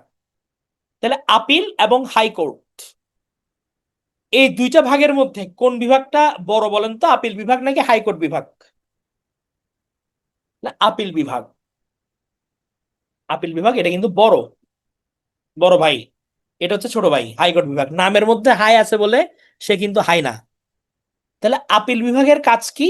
আপিল বিভাগ মূলত হচ্ছে আপনার এখানে হাইকোর্ট বিভাগেই মোটামুটি সবকিছুর যে মামলা টামলা এগুলো সবগুলো ওখানে পরিচালিত হয়, ওখানে ওরা রায় দেয়। এখন হাইকোর্টের কোনো কিছু, কোনো রায় যদি কারো অপছন্দ হয়, তাহলে সে আপিল বিভাগে মামলা করতে পারে ওই রায়ের এগেনস্টে, যে এটা আমি মানি না, আবার শুনানি হোক। তখন হাইকোর্ট কি করে? আপনার আপিল বিভাগ কি করে? হাইকোর্ট বিভাগের কোনো রায়, ডিক্রি বা দণ্ডাদেশের বিরুদ্ধে যদি কোনো আপিল জানানো হয়, ওগুলো তারা শুনে। হ্যাঁ, এছাড়া রাষ্ট্রপতি যদি কোনো আইনের ব্যাখ্যা জানতে চায়, তখন আপিল বিভাগ রাষ্ট্রপতিকে পরামর্শ দিয়ে থাকে। এবং আপিল বিভাগ যেটা বলবে এটা কিন্তু অন্যদেরকে অবশ্য পালনীয় হবে, মানে এটা শুনতে হবে। বড় ভাই বলছে যেহেতু শুনতে হবে। হাইকোর্ট, হাইকোর্ট হচ্ছে গিয়ে সুপ্রিম কোর্টের নিম্ন বিভাগ। উচ্চ বিভাগ হচ্ছে আপিল বিভাগ। এই বিভাগ প্রথম বিচারপতির অধীনে হাইকোর্ট বিভাগের অন্যান্য বিচারপতিদের সমন্বয়ে গঠিত হয়। এরা মূল বিচার কার্যটা পর্যালোচনা করে এবং দেওয়ানি ফৌজদারি উভয় বিষয়ে আপিল শুনানি করতে পারে। দেওয়ানি মানে হচ্ছে জমি জমা সংক্রান্ত গ্যাঞ্জাম, আর ফৌজদারি মানে হচ্ছে গিয়ে এটা আমাদের খুন খারাপি, এগুলো সংক্রান্ত গ্যাঞ্জাম। তাহলে এগুলো জাস্ট একবার পড়ে নিবেন। তাহলে বিচার বিভাগে এই যে হচ্ছে উচ্চতর বিভাগ সুপ্রিম কোর্ট, আমাদের আপিল বিভাগ, হাইকোর্ট বিভাগ, এবং অধস্তন বিচার বিভাগ আছে আলাদা, নিম্ন আদালত। এই নিম্ন আদালতের মধ্যেই মূলত হচ্ছে জেলা পর্যায়ের আদালতগুলো। হ্যাঁ, দেওয়ানি আদালত, জেলা জজ, অতিরিক্ত জেলা জজ, অথবা দায়রা, দায়রা জজ আদালত, এগুলো এগুলো জাস্ট নাইস টু নো, একবার জেনে রাখা, বেশি কিছু না। তাহলে হাইকোর্ট বিভাগ হচ্ছে আপিল বিভাগের অধস্তন আদালত, এগুলো রিপিটেড পড়াশোনা, এগুলো জাস্ট একবার পড়ে নেবেন। নির্বাহী বিভাগ আর শাসন বিভাগ একই জিনিস তো। সাফি, নির্বাহী বিভাগ শাসন বিভাগ এটা তো একই টার্ম, আলাদা কিছু না, সেম। বর্তমানে আপিল বিভাগের বিচারক হচ্ছে গিয়ে আমার 5 জন, তবে এই তথ্যগুলো চেঞ্জ হয়। এটা পরীক্ষার আগে চেক করতে হবে ওয়েবসাইট থেকে যে আমার এটা কতজন আছে এখন, কারণ এগুলো গভর্নমেন্ট বিভিন্ন সময় বিভিন্ন জনকে রিক্রুট করে, এই কারণে চেক করে নিতে হবে এটা ফাইনালটা পরীক্ষার আগে করে। তাহলে প্রধান বিচারপতি আপনারা অলরেডি জানেন। তাহলে সুপ্রিম কোর্টের বিচারপতির যোগ্যতা এগুলো আর পড়াচ্ছি না, এগুলো অলরেডি আমরা জানি। এই যে অভিভাবকের, অভিভাবক এবং ব্যাখ্যাকারক কে? Supreme court. এটা জাস্ট গুগলে সার্চ করলে হবে, গুগলে সার্চ করলে হবে যে আপিল বিভাগের বিচারপতি, গভর্নমেন্ট ওয়েবসাইটে দেখবেন যে লিঙ্ক চলে আসবে, ওখানে চলে যাবেন হিমি। কোর্ট অফ রেকর্ড বলা হয় সুপ্রিম কোর্টকে। এটা কত নম্বর অনুচ্ছেদ ছিল কোর্ট অফ রেকর্ড? 100 নাকি 18? কোনটা? 108 নাম্বার। তাহলে প্রধান বিচারপতিকে শপথ পড়ান রাষ্ট্রপতি, আর অন্যান্য বিচারপতিকে শপথ পড়ান প্রধান বিচারপতি। বাংলাদেশের প্রথম প্রধান বিচারপতির হচ্ছে গিয়ে, হ্যাঁ, নির্বাহী বিভাগ আর আইন বিভাগ আলাদা, এটাই এসজিসি, এটাই সার্থকতা। এস এম সাইম প্রথম প্রধান বিচারপতির নাম, উনি হচ্ছে প্রথম প্রধান বিচারপতি। আপিল বিভাগের প্রথম নারী বিচারপতির নাম হচ্ছে নাজমুনারা সুলতানা। সাফি, আমাদের বিভাগ হচ্ছে 3টা। একটা হচ্ছে আমার আইন বিভাগ, কারা? যারা আইন তৈরি করে, সংবিধান প্রণয়ন করে, আমাদের আইনসভা, জাতীয় সংসদ, এটা হচ্ছে আমার আইন বিভাগ। নির্বাহী বিভাগ হচ্ছে গিয়ে যারা সরকার পরিচালনা করতেছে, আমার নির্বাহী বিভাগ। এটা হচ্ছে আমার মন্ত্রী পরিষদ, সচিবরা, এরা মিলে হচ্ছে নির্বাহী বিভাগ বা শাসন বিভাগ। আর যারা বিচার করতেছে, আইন আদালত, সংবিধানের অভিভাবক, এরা হচ্ছে কি আমার বিচার বিভাগ। এই 3টা বিভাগ আমাদের। তাহলে বাংলাদেশের অধস্তন বিচার বিভাগ হচ্ছে দেওয়ানি আদালত, ফৌজদারি আদালত, 2 ভাগে বিভক্ত। দেওয়ানি মানে হচ্ছে যেগুলো জমি জমা নিয়ে গ্যাঞ্জাম, জমি জমা। হ্যাঁ, জমি জমা সংক্রান্ত মামলাকে বোঝানো হয়। দেওয়ানি মামলা রায়কে বলা হয় পাবলিক দলিল। ফৌজদারি হচ্ছে গিয়ে যেগুলো মারামারি, খুন খারাপি, চুরি ডাকাতি, এগুলা। এখানে দুই ধরনের আদালতে ডিল হয়, দায়রা জজ এবং ম্যাজিস্ট্রেট আদালত এগুলোতে। তবে দায়রা জজ আদালতের কিন্তু রাষ্ট্রদ্রোহিতা মামলার বিচার হয় না এখানে। এগুলো জাস্ট একবার জেনে নিবেন। ম্যাজিস্ট্রেট আদালত তো বাংলাদেশে যে ফৌজদারি দণ্ডবিধি, ব্রাহ্মণবাড়িয়া ফৌজদারি। হ্যাঁ, এটা ব্রাহ্মণবাড়িয়ার পিক। ধরে ফেলছেন আপনারা, আমি তাড়াতাড়ি চলে গেলাম, আবার ব্রাহ্মণবাড়িয়া বাসী মাইন্ড করে বলে। হ্যাঁ, সাদমান রিফাত। রাজনৈতিক মামলাগুলো নর্মালি কি হয়, দেখা যায় কি হত্যা মামলা দিয়ে দিচ্ছে, এই দিয়ে দিচ্ছে, ওগুলো ম্যাক্সিমামই ফৌজদারি মামলা। মানে যে মামলায় আপনাকে ঢুকাবে, ধরেন এমন যদি হয় যে কোনো ফ্রড কেসে ঢুকাই দিল, জমির ফ্রড কেসে আপনাকে দিয়ে দিল, তাহলে ওগুলো তখন আপনি দেওয়ানি মামলা আন্ডারে পড়বেন। খুন খারাপের মধ্যে দিয়ে দিলে তখন ইয়ে, এই যে জান্নাত মাইন্ড করে ফেলছে। আহা। না না, ব্রাহ্মণবাড়িয়ার মিষ্টি টিষ্টি এত ভালো, সাংস্কৃতিক কালচারাল তো সবাই ব্রাহ্মণবাড়িয়ার। এখন কল করছে গিয়ে। তাহলে বাংলাদেশের ফৌজদারি দণ্ডবিধি, আমরা যে ফৌজদারি দণ্ডবিধির কথা বলি, এইটা হচ্ছে 1898 সালে হচ্ছে গিয়ে প্রণীত হয়েছে। আমরা এখন যেটা দিয়ে চলি 1898 সালের, কিন্তু এটা সেই ব্রিটিশ আমলের। ফৌজদারি দণ্ডবিধিতে সর্বাধিক পরিচিত আইন আমরা সবাই যেটা জানি 144 ধারা, জরুরি। হ্যাঁ, 2025-এর মধ্যে হচ্ছে এটা, আপনার এটা নিয়ে কথাবার্তা হচ্ছে কিছু চেঞ্জেস আনার ব্যাপারে। হ্যাঁ, পেনাল কোড যেগুলো। তাহলে এখানে এফআইআর এর পূর্ণরূপ আমরা জানি, আমরা এফআইআর বলি না, যে ইয়ের মধ্যে বললে, পুলিশ অফিসে ইয়েতে গেলে, থানায় গেলে বলে যে এফআইআর করেন। এফআইআর পূর্ণরূপ হচ্ছে first information report, FIR. Parole শব্দের অর্থ হচ্ছে নির্বাহী আদেশে মুক্তি। ধরেন হচ্ছে আপনার কোনো আসামি, সে তো জেলে বন্দি, তার পরিবারের কেউ মারা গেল, এখন সে দাফনের জন্য যাবে। এখন সে নির্বাহী আদেশে তাকে আদালত বললো যে আচ্ছা, ঠিক আছে, তুমি 12 ঘন্টার জন্য তোমার জামিন। তার সাথে পুলিশ যায়, পুলিশ গিয়ে হচ্ছে গিয়ে করে আসে। আবার অনেক সময় প্যারোলে মুক্তি করে, প্যারোলে হচ্ছে গিয়ে অনেকে বিয়েও করে। না না সোহেল, এগুলো নিয়ে কোনো ঝামেলা হবে না। এগুলো এ কিছু দেখে না, ধরেন হচ্ছে এগুলো সংশ্লিষ্টতা বা এগুলো করলে, এগুলো নিয়ে কোনো ঝামেলা নাই। তাহলে প্যারোল শব্দের অর্থ হচ্ছে নির্বাহী আদেশে মুক্তি। দেশে দ্রুত বিচার আইন প্রবর্তিত হয় 2002 সালে। পারিবারিক আদালত। আচ্ছা, জিডিআর এফআইআর। জিডিআর এফআইআর এর মধ্যে হচ্ছে, জিডি হচ্ছে জেনারেল ডায়েরি। আপনার হচ্ছে আপনার বিরুদ্ধে কেউ থ্রেট ইয়ে করতেছে, মানে এটা একটা নর্মাল ইস্যু, আপনিও জিডি করে রাখতে পারেন। আপনার পরবর্তীতে কেউ যদি আপনাকে থ্রেট করে, তাহলে সেক্ষেত্রে আপনি এটা বলতে পারবেন যে আমি জিডি করে রাখছিলাম। এফআইআর মানে হচ্ছে কি, আপনি সরাসরি মামলা করতেছেন, আপনার ঘটনার একদম বিবরণ দিয়ে ফার্স্ট ইনফরমেশন, এফআইআর দাবি করা। ধরেন আপনার উপর হামলা হয়েছে, তখন আপনি পুলিশকে বললেন যে অমুক অমুক অমুক আমার উপর তমুক সময়ে অ্যাটাক করলো, এই যে পুরো বিবরণটা লিখতেছে, এটা হচ্ছে এফআইআর।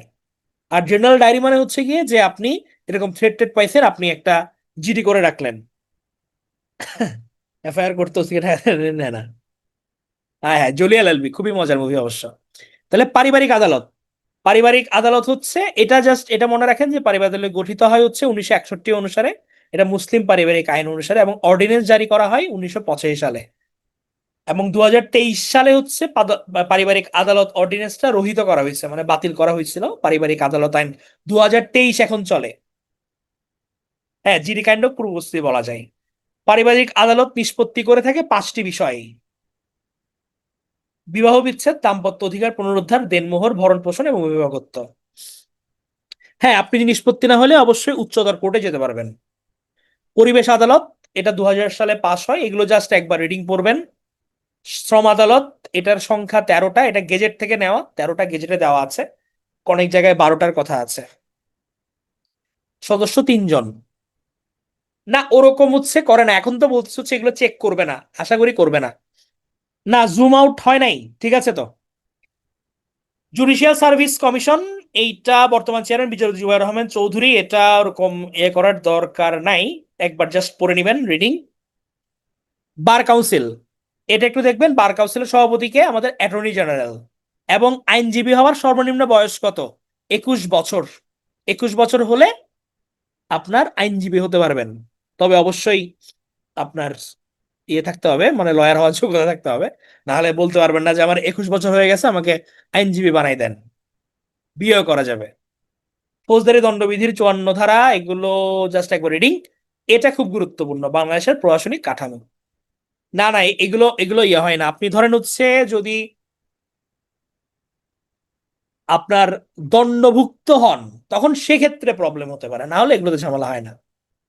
বাংলাদেশের প্রশাসনিক কাঠামো, খুব মনোযোগ দিয়ে এখন আমি পূর্ণাঙ্গ মনোযোগ আশা করছি, কোনো কমেন্ট টমেন্ট না, একদম চুপ করে কথা শুনেন আমার।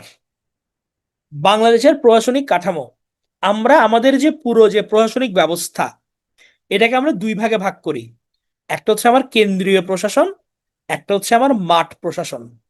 কেন্দ্রীয় মানে যারা সেন্ট্রালি বসে আমার কাজকর্ম পরিচালনা করে, সেন্ট্রাল। এটা হচ্ছে আমার সচিবালয়। মতিঝিলে আমার যে সচিবালয় আছে, ওই সচিবালয়ে বসে পুরো বাংলাদেশের 64 জেলা, 8টা বিভাগ, 495টা উপজেলা, সব জায়গায় কি করা হয় যে বিভিন্ন আদেশ সার্কুলেট করা হয়। তাহলে পুরো কন্ট্রোলটা কোত্থেকে হয়? কেন্দ্রীয় প্রশাসন থেকে, সচিবালয় থেকে।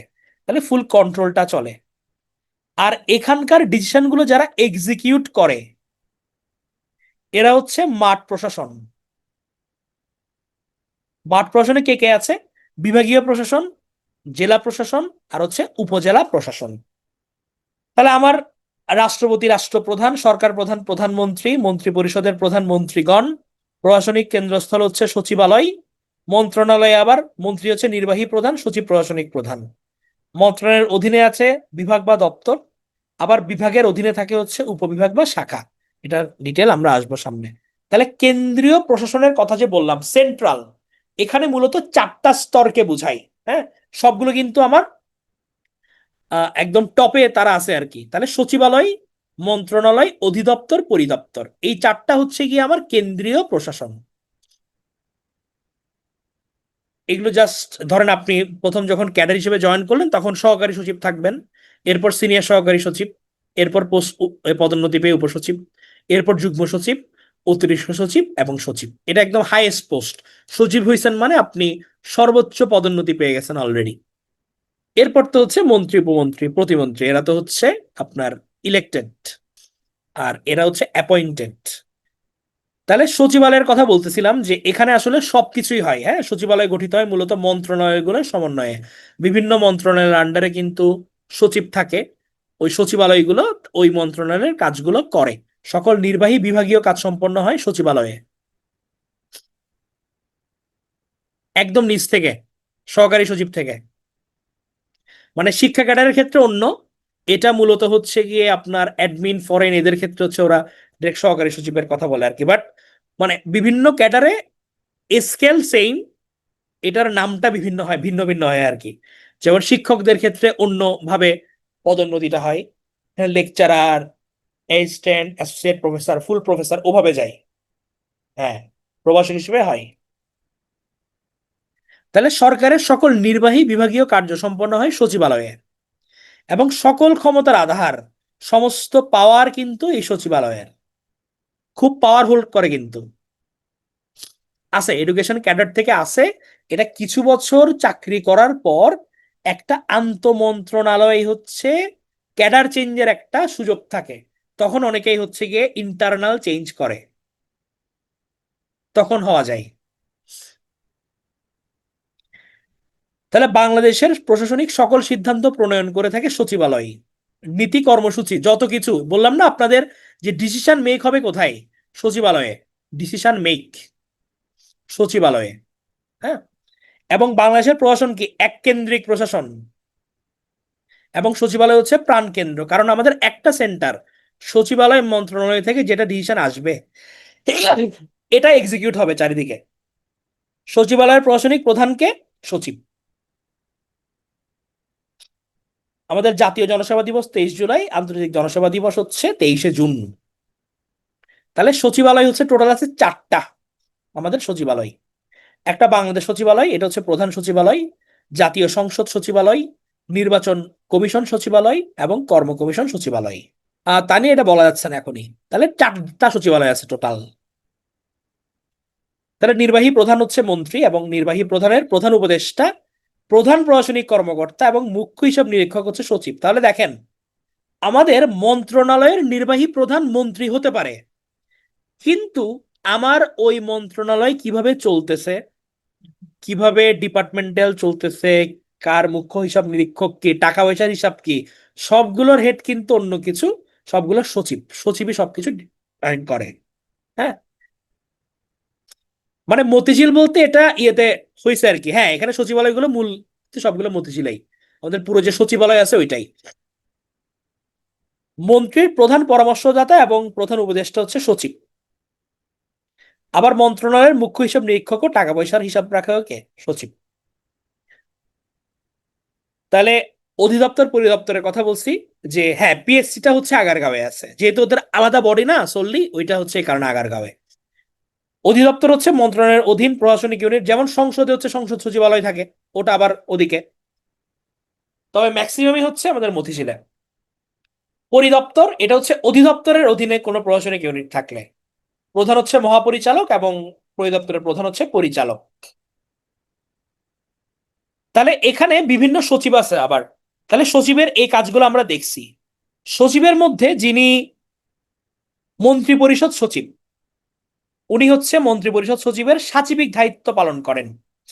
হ্যাঁ, উনি একদম ধরেন আমাদের যিনি মন্ত্রী পরিষদ সচিব হচ্ছে একদম ধরেন সচিবদের মধ্যে হাইয়েস্ট পোস্ট।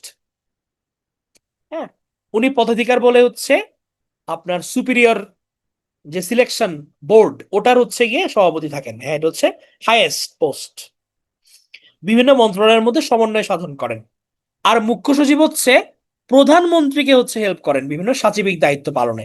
সকল গোয়েন্দা সংস্থার উনি সমন্বয় করেন, বিভিন্ন অতিথি থাকলে এদেরকে প্রোটোকল প্রদান করেন, নিরাপত্তার ব্যাপারগুলো উনি দেখেন। তাহলে পিএসসি আমরা যেখানে পরীক্ষা দিবেন আপনারা, BPSC, Bangladesh public service commission, এটা প্রতিষ্ঠা হয় কিন্তু 1972 সালে শেখ মুজিবুর রহমানের হাত ধরে। বর্তমান ক্যাডার সংখ্যা হচ্ছে 26টা। আর আমাদের যে সরকারি কর্ম কমিশন, এই নামকরণ করা হয় 1977 সালে। হ্যাঁ, এবং আমাদের বিসিএস পরীক্ষা কত সালে শুরু হয়, এটা একদম প্রথমে বলছিলাম, কত সালে শুরু, 1973 সালে। Very good. তাহলে কর্ম কমিশনের কথা বলা আছে কত নম্বর অনুচ্ছেদে, 137 থেকে 141 নম্বর অনুচ্ছেদে। তাহলে প্রথমে কিন্তু এটা ইস্ট ইন্ডিয়া কোম্পানি থেকে আসছে আমাদের, ওদের সিভিল সার্ভেন্টদের বলা হতো কোভেনেন্টেড সিভিল সার্ভিস। পরে ইন্ডিয়ায় যখন আসে এটাকে বলা হয় আইসিএস। প্রথম আইসিএস অফিসার কিন্তু হচ্ছে সত্যেন্দ্রনাথ ঠাকুর, রবীন্দ্রনাথ ঠাকুরের বড় ভাই। পরে যখন আমাদের দেশভাগ হয়ে গেল, তখন আসলো কি সিভিল সার্ভিস অফ পাকিস্তান। 1972 সালে এটার নাম দেওয়া হলো বিসিএস। বর্তমানে হচ্ছে কর্ম কমিশনে ক্যাডার সংখ্যা 26টা, জেনারেলে 14টা আর টেকনিক্যালে হচ্ছে 12টা। তাহলে হেলথ ক্যাডার কি জেনারেল ক্যাডার নাকি টেকনিক্যাল ক্যাডার, সরি শিক্ষা ক্যাডার,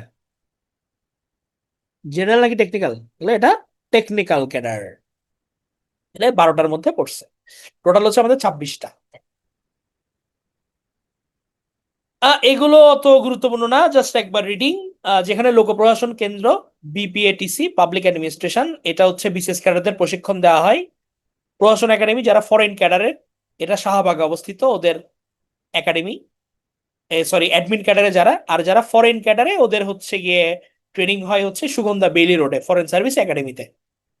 এবার আসি আমরা বাংলাদেশের মাঠ প্রশাসন, ফিল্ড অ্যাডমিনিস্ট্রেশন।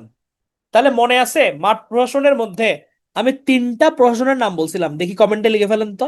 3টা না, যে কোনো যার যেটা মনে আছে লেখেন। মাঠ প্রশাসনে আমি 3টা, একটা বিভাগীয়, গুড, আর একটা জেলা, আর একটা উপজেলা, গুড, 3টাই, ভেরি গুড। তাহলে বিভাগীয় প্রশাসন হচ্ছে মাঠ প্রশাসনের প্রথম এবং সর্বোচ্চ ধাপ, প্রথম এবং সর্বোচ্চ। হ্যাঁ, এখন হচ্ছে বিভাগীয়, জেলা, উপজেলা, 3টা প্রশাসন। তাহলে আমাদের বিভাগীয় প্রশাসনের সর্বোচ্চ প্রশাসনিক কর্মকর্তাকে, সেটা হচ্ছে বিভাগীয় কমিশনার, এটা হচ্ছে সর্বোচ্চ, না এটা একদম সর্বোচ্চ ধাপ ফিরোজ। ফরেন ক্যাডার হচ্ছে কি, তারা বহির্বিশ্বে বাংলাদেশের সঙ্গে সম্পর্ক বজায় রাখে ঠিক মতো। বিভিন্ন দেশে আমরা যে দূতাবাস দেখতে পাই, ওখানে হচ্ছে ফরেন ক্যাডাররা রিক্রুটেড হয়, তারা মেনটেন করে ডিপ্লোমেসিটা প্রপারলি যাতে হয়। তাহলে বিভাগীয় উন্নয়ন বোর্ডের সভাপতি হচ্ছে বিভাগীয় কমিশনার, এবং অ্যাডমিন ক্যাডাররা প্রথম যোগদান করে কিন্তু এই বিভাগীয় কমিশনারের কার্যালয়ে। তাহলে পরীক্ষায় যদি আসে মাঠ প্রশাসনের প্রথম এবং সর্বোচ্চ ধাপ কোনটা, উত্তর হচ্ছে বিভাগীয় প্রশাসন। অতিরিক্ত সচিব হচ্ছে এটা পদোন্নতি অনুযায়ী হয়, মানে তার ওই পোস্ট অনুযায়ী অতিরিক্ত সচিব হচ্ছে তার এটা সমমান। এখানে হচ্ছে হ্যাঁ সবারই ট্রেনিং হয়, আবার বিভিন্ন ডিপার্টমেন্ট ওয়াইজও আলাদা আলাদা ট্রেনিং হয়। জেলা প্রশাসন, এটা হচ্ছে জেলা প্রশাসনের প্রশাসনিক প্রধান হচ্ছে জেলা প্রশাসক বা ডিসি। আমরা যে ডিসি বলি, ডেপুটি কমিশনার, যেমন দেখেন এর পদমর্যাদা আবার হচ্ছে উপসচিব, উপসচিবের সিনিয়র হচ্ছে অতিরিক্ত সচিব। তাহলে বর্তমান জেলা কাঠামো গঠিত হয়েছিল মুঘল আমলে। জেলা প্রশাসন পদ সুপ্রতিষ্ঠিত হয় 1790 সালে। সরকার এবং জনগণের মধ্যে মিলন সেতু হিসেবে কাজ করেন ডেপুটি কমিশনার। উপজেলা প্রশাসন, এটা হচ্ছে মাঠ প্রশাসনের সর্বনিম্ন ইউনিট। আমরা যে উপজেলা নির্বাহী অফিসার দেখি, ইউএনও, এরা হচ্ছে এই প্রশাসনের প্রশাসনিক প্রধান। তাহলে আমার যদি তিনটা, তাহলে বিভাগীয় প্রশাসন হচ্ছে আমার সর্বোচ্চ ধাপ, আর মাঠ প্রশাসনের সর্বনিম্ন ইউনিট হচ্ছে আমার উপজেলা প্রশাসন। তাহলে জাস্ট তিনটা, বিভাগীয়, জেলা, উপজেলা, এখান থেকে এটাই মনে রাখবেন ভালো করে। তাহলে বিভাগীয় কমিশনার, তারপর জেলা প্রশাসক, সিনিয়র সহকারী কমিশনার, সহকারী কমিশনার, এগুলো হচ্ছে পদসোপান। হ্যাঁ, এসিল্যান্ড হচ্ছে মাঠ প্রশাসনের অন্তর্ভুক্ত। এবার আসি স্থানীয় সরকার। তাহলে এই লোকাল গভর্নমেন্ট, এরা হচ্ছে আমার ইলেকটেড, জনগণের ভোটে নির্বাচিত। ইলেকটেড যারা, আমরা আমাদের যে চেয়ারম্যান মেম্বার, আমরা মেয়র দেখি, কাউন্সিলর দেখি, এরা হচ্ছে আমার স্থানীয় সরকার। হ্যাঁ, তাহলে জনগণ নির্ভর প্রশাসনিক কাঠামো, জনগণের দ্বারা নির্বাচিত এরা। তাহলে এখানে আবার তিনটা স্তর আছে, গ্রাম্য স্তর তিনটা, শহুর স্তর দুইটা। গ্রাম্য স্তর কি, জেলা পরিষদ, উপজেলা পরিষদ, আর হচ্ছে ইউনিয়ন পরিষদ, তিনটা স্তর। আর শহুর স্তর হচ্ছে দুইটা, একটা হচ্ছে সিটি কর্পোরেশন আর হচ্ছে পৌরসভা। আমরা নর্মালি যেটা দেখি যে আপনার জেলা পরিষদ আছে, আমাদের উপজেলা ইউনিয়ন পরিষদ আছে, আর শহরের মধ্যে আবার কি থাকে, আমার সিটি কর্পোরেশন থাকে, পৌরসভা থাকে। হ্যাঁ, এগুলো হচ্ছে তিনটা। স্থানীয় সরকারের স্তর বললে হচ্ছে এটা এভাবে ভাগ করা থাকবে, গ্রাম্য স্তর নাকি শহর স্তর এভাবে। তাহলে স্থানীয় সরকার, স্থানীয় শাসন সম্পর্কে সংবিধানে বলা আছে 59 এবং 60 নম্বর অনুচ্ছেদে, স্থানীয় শাসন এবং অর্ডিন্যান্স জারি হয়। তাহলে তিনটা বললে হবে, স্থানীয় সরকার স্তর বললে তিনটা বললে হবে। স্থানীয় শাসন অর্ডিন্যান্স জারি হয় 1976 সালে, যে স্থানীয় সরকার, পল্লী উন্নয়ন এবং সমবায় মন্ত্রণালয় এখানেও আছে। হ্যাঁ, পৌরসভা গ্রাম্য এলাকাতেও আছে, কিন্তু এটা আমাদের পাঠ্যপুস্তকে হচ্ছে এভাবে ভাগটা করা আছে। হ্যাঁ, এই কারণে এটা দেওয়া, যেটা আইডিয়াল। তাহলে স্থানীয় শাসন কর্তৃপক্ষ কিন্তু স্থানীয় সরকারও বলা হয়। তাহলে জেলা পরিষদ, আমাদের জেলা পরিষদ কয়টা, 61টা জেলা পরিষদ। এখানে পার্বত্য চট্টগ্রামের অঞ্চলের অধীনে হচ্ছে পার্বত্য তিনটা জেলা পরিষদ থাকে, রাঙামাটি, বান্দরবান এবং খাগড়াছড়ি। এবং জেলা পরিষদের যিনি প্রধান, ওনাকে বলা হয় চেয়ারম্যান। উপজেলা পরিষদ, আমাদের উপজেলা পরিষদ কিন্তু আগে কি নামে পরিচিত ছিল, থানা পরিষদ নামে। পরবর্তীতে 1983 সালে উপজেলা পরিষদের রূপান্তরিত হয়। আর প্রথম উপজেলা নির্বাচন হয় 1985 সালে। এগুলো মুখস্থ রাখার দরকার নাই, এমনি মোট সদস্য হচ্ছে 3 জন, একজন চেয়ারম্যান এবং 2 জন ভাইস চেয়ারম্যান থাকেন। হ্যাঁ, এটা এরশাদ করছিল। বর্তমানে মোট উপজেলা হচ্ছে 495টা, 8টা বিভাগের অন্তর্ভুক্ত 64 জেলা, 495টা উপজেলা। না, সাল আসবে না, সাল নিয়ে বেশি প্যারা নেওয়ার দরকার নেই। আসলে দুই একটা আসলো, এটা নিয়ে কোনো সমস্যা নাই, ক্যাডার হইতে আপনার বাধা দিবে না এগুলা। যদি বেশি প্যারা মনে হয় সাল বাদ। ইউনিয়ন পরিষদ, এটা হচ্ছে আমাদের ক্ষুদ্রতম গ্রামীণ প্রশাসনিক ইউনিটের একক।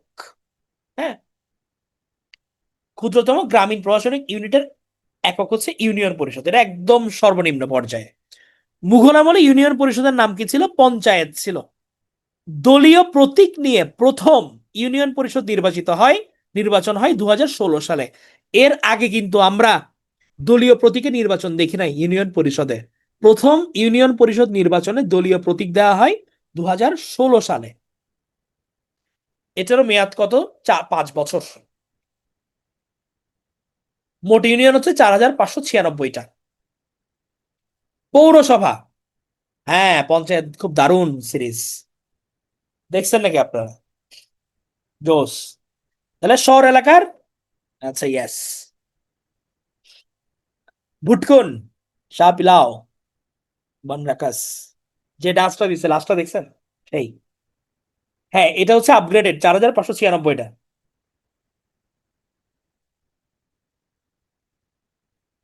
বিনোদ, হ্যাঁ বিনোদ যে ডান্সটা দিছে সেই।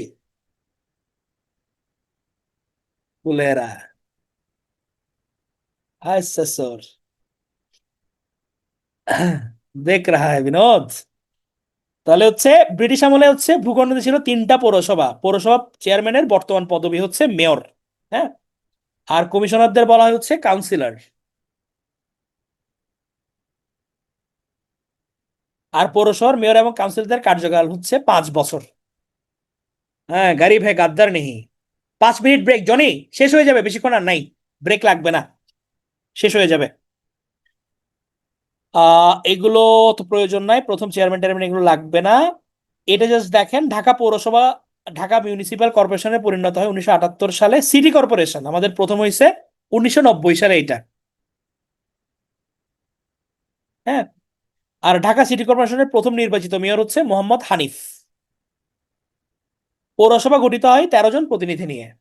হ্যাঁ আজকের পড়াটা একটু বেশি আছে। মোট পৌরসভা 330টা, 331টা না, হয়তো বইয়ে 31টা দেওয়া। এখানে হচ্ছে শ্যামনগর হচ্ছে দেশের সবচেয়ে বড় উপজেলা। এবার সে জেলাতে, আমাদের বৃহত্তর জেলা হচ্ছে 17টা ছিল। হ্যাঁ। তারপর স্বাধীন বাংলাদেশের প্রতিষ্ঠাকালীন জেলা হচ্ছে 19টা। মানে আমাদের বাংলাদেশ হওয়ার আগে আমাদের 19টা জেলা ছিল। এবং স্বাধীন বাংলাদেশে প্রথম নবগঠিত যেটা জেলা, সেটার নাম হচ্ছে জামালপুর। আর বাংলাদেশে গঠিত প্রথম জেলা হচ্ছে চট্টগ্রাম। পুরো বাংলাদেশের প্রথম জেলা চট্টগ্রাম 1666 সালে। আচ্ছা শ্যামনগর, রেখার ইয়ে, হ্যাঁ এরাই কাউন্সিলর। বাংলাদেশে গঠিত প্রথম জেলা চট্টগ্রাম, এবং স্বাধীনতার পর আমাদের প্রথম জেলা কোনটা? যে আমি 1971-এ স্বাধীন হওয়ার পর আমাদের 20তম জেলা যেটা হয় সেটার নাম হচ্ছে জামালপুর। এটা ভুল করা যাবে না, ঠিক আছে? তাহলে বৃহত্তর জেলা বললে 17টা, স্বাধীন বাংলাদেশের প্রতিষ্ঠাকালীন জেলা হচ্ছে 19টা, এবং স্বাধীন বাংলাদেশের প্রথম নবগঠিত জেলা হচ্ছে জামালপুর, এই যে ফয়সাল আছে জামালপুরের। আর যে আমরা 64 জেলা দেখি, এটা কিন্তু 1984 সালে গঠিত হয়েছে। আমাদের এরশাদ কাকু, উনি কিন্তু হচ্ছে গিয়ে জেলা উপজেলা মানে প্রশাসনিক ডিভিশন গুলো খুব সুন্দরভাবে করছে। ও জামালপুরের তো অনেক আছে, জামালপুরা প্রচুর। এবারে সিটি কর্পোরেশন, সিটি কর্পোরেশন কয়টা দেখি বলেন, না দেখে বলেন। সিটি কর্পোরেশন কয়টা? সুমি 13টা, আয় হাই সবাই বলে 13টা। 12টা সিটি কর্পোরেশন। যেগুলো বলা হচ্ছে 13তম হবে, ওগুলো তো এখনো ঘোষণা আসে নাই। হ্যাঁ। গেজেট না হওয়ার আগে আমরা কোনো কিছু বিশ্বাস করব না। হ্যাঁ। তাহলে 12টা। প্রথম সিটি কর্পোরেশন নির্বাচন হয় 1994 সালে। তাহলে ঢাকা সিটি কর্পোরেশনের প্রথম মেয়রের নাম কি? ঢাকা সিটি কর্পোরেশনের প্রথম মেয়রের নাম কি? হ্যাঁ আমরা মেয়র হানিফ ফ্লাইওভার দেখি না, এটা উনার নামে। তাহলে আয়তনে সবচেয়ে ছোট হচ্ছে সিলেট সিটি কর্পোরেশন। আয়তনে সবচেয়ে বড় কোনটা দেখে বলেন, কেউ জানেন কিনা? হ্যাঁ সাইদ খোকনের বাবা। গাজীপুর, চিটাং না, গাজীপুর সিটি কর্পোরেশন সবচেয়ে বড় আয়তন। সবচেয়ে ছোট সিলেট, সবচেয়ে বড় গাজীপুর সিটি কর্পোরেশন। জনসংখ্যায় সবচেয়ে বড়, এটা হচ্ছে ঢাকা উত্তর সিটি কর্পোরেশন। এই ছবিটা হচ্ছে বাংলাদেশের সবচেয়ে আইকনিক ছবি বলা যায়, যে ধনী গরিবের বৈষম্য। এটা কোন এলাকা বলতে পারবেন? এটা কোন এলাকা, এটা কোন এলাকা?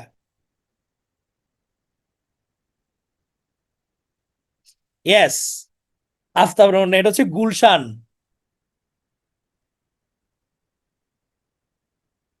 আর এটা হচ্ছে করাইল বস্তি।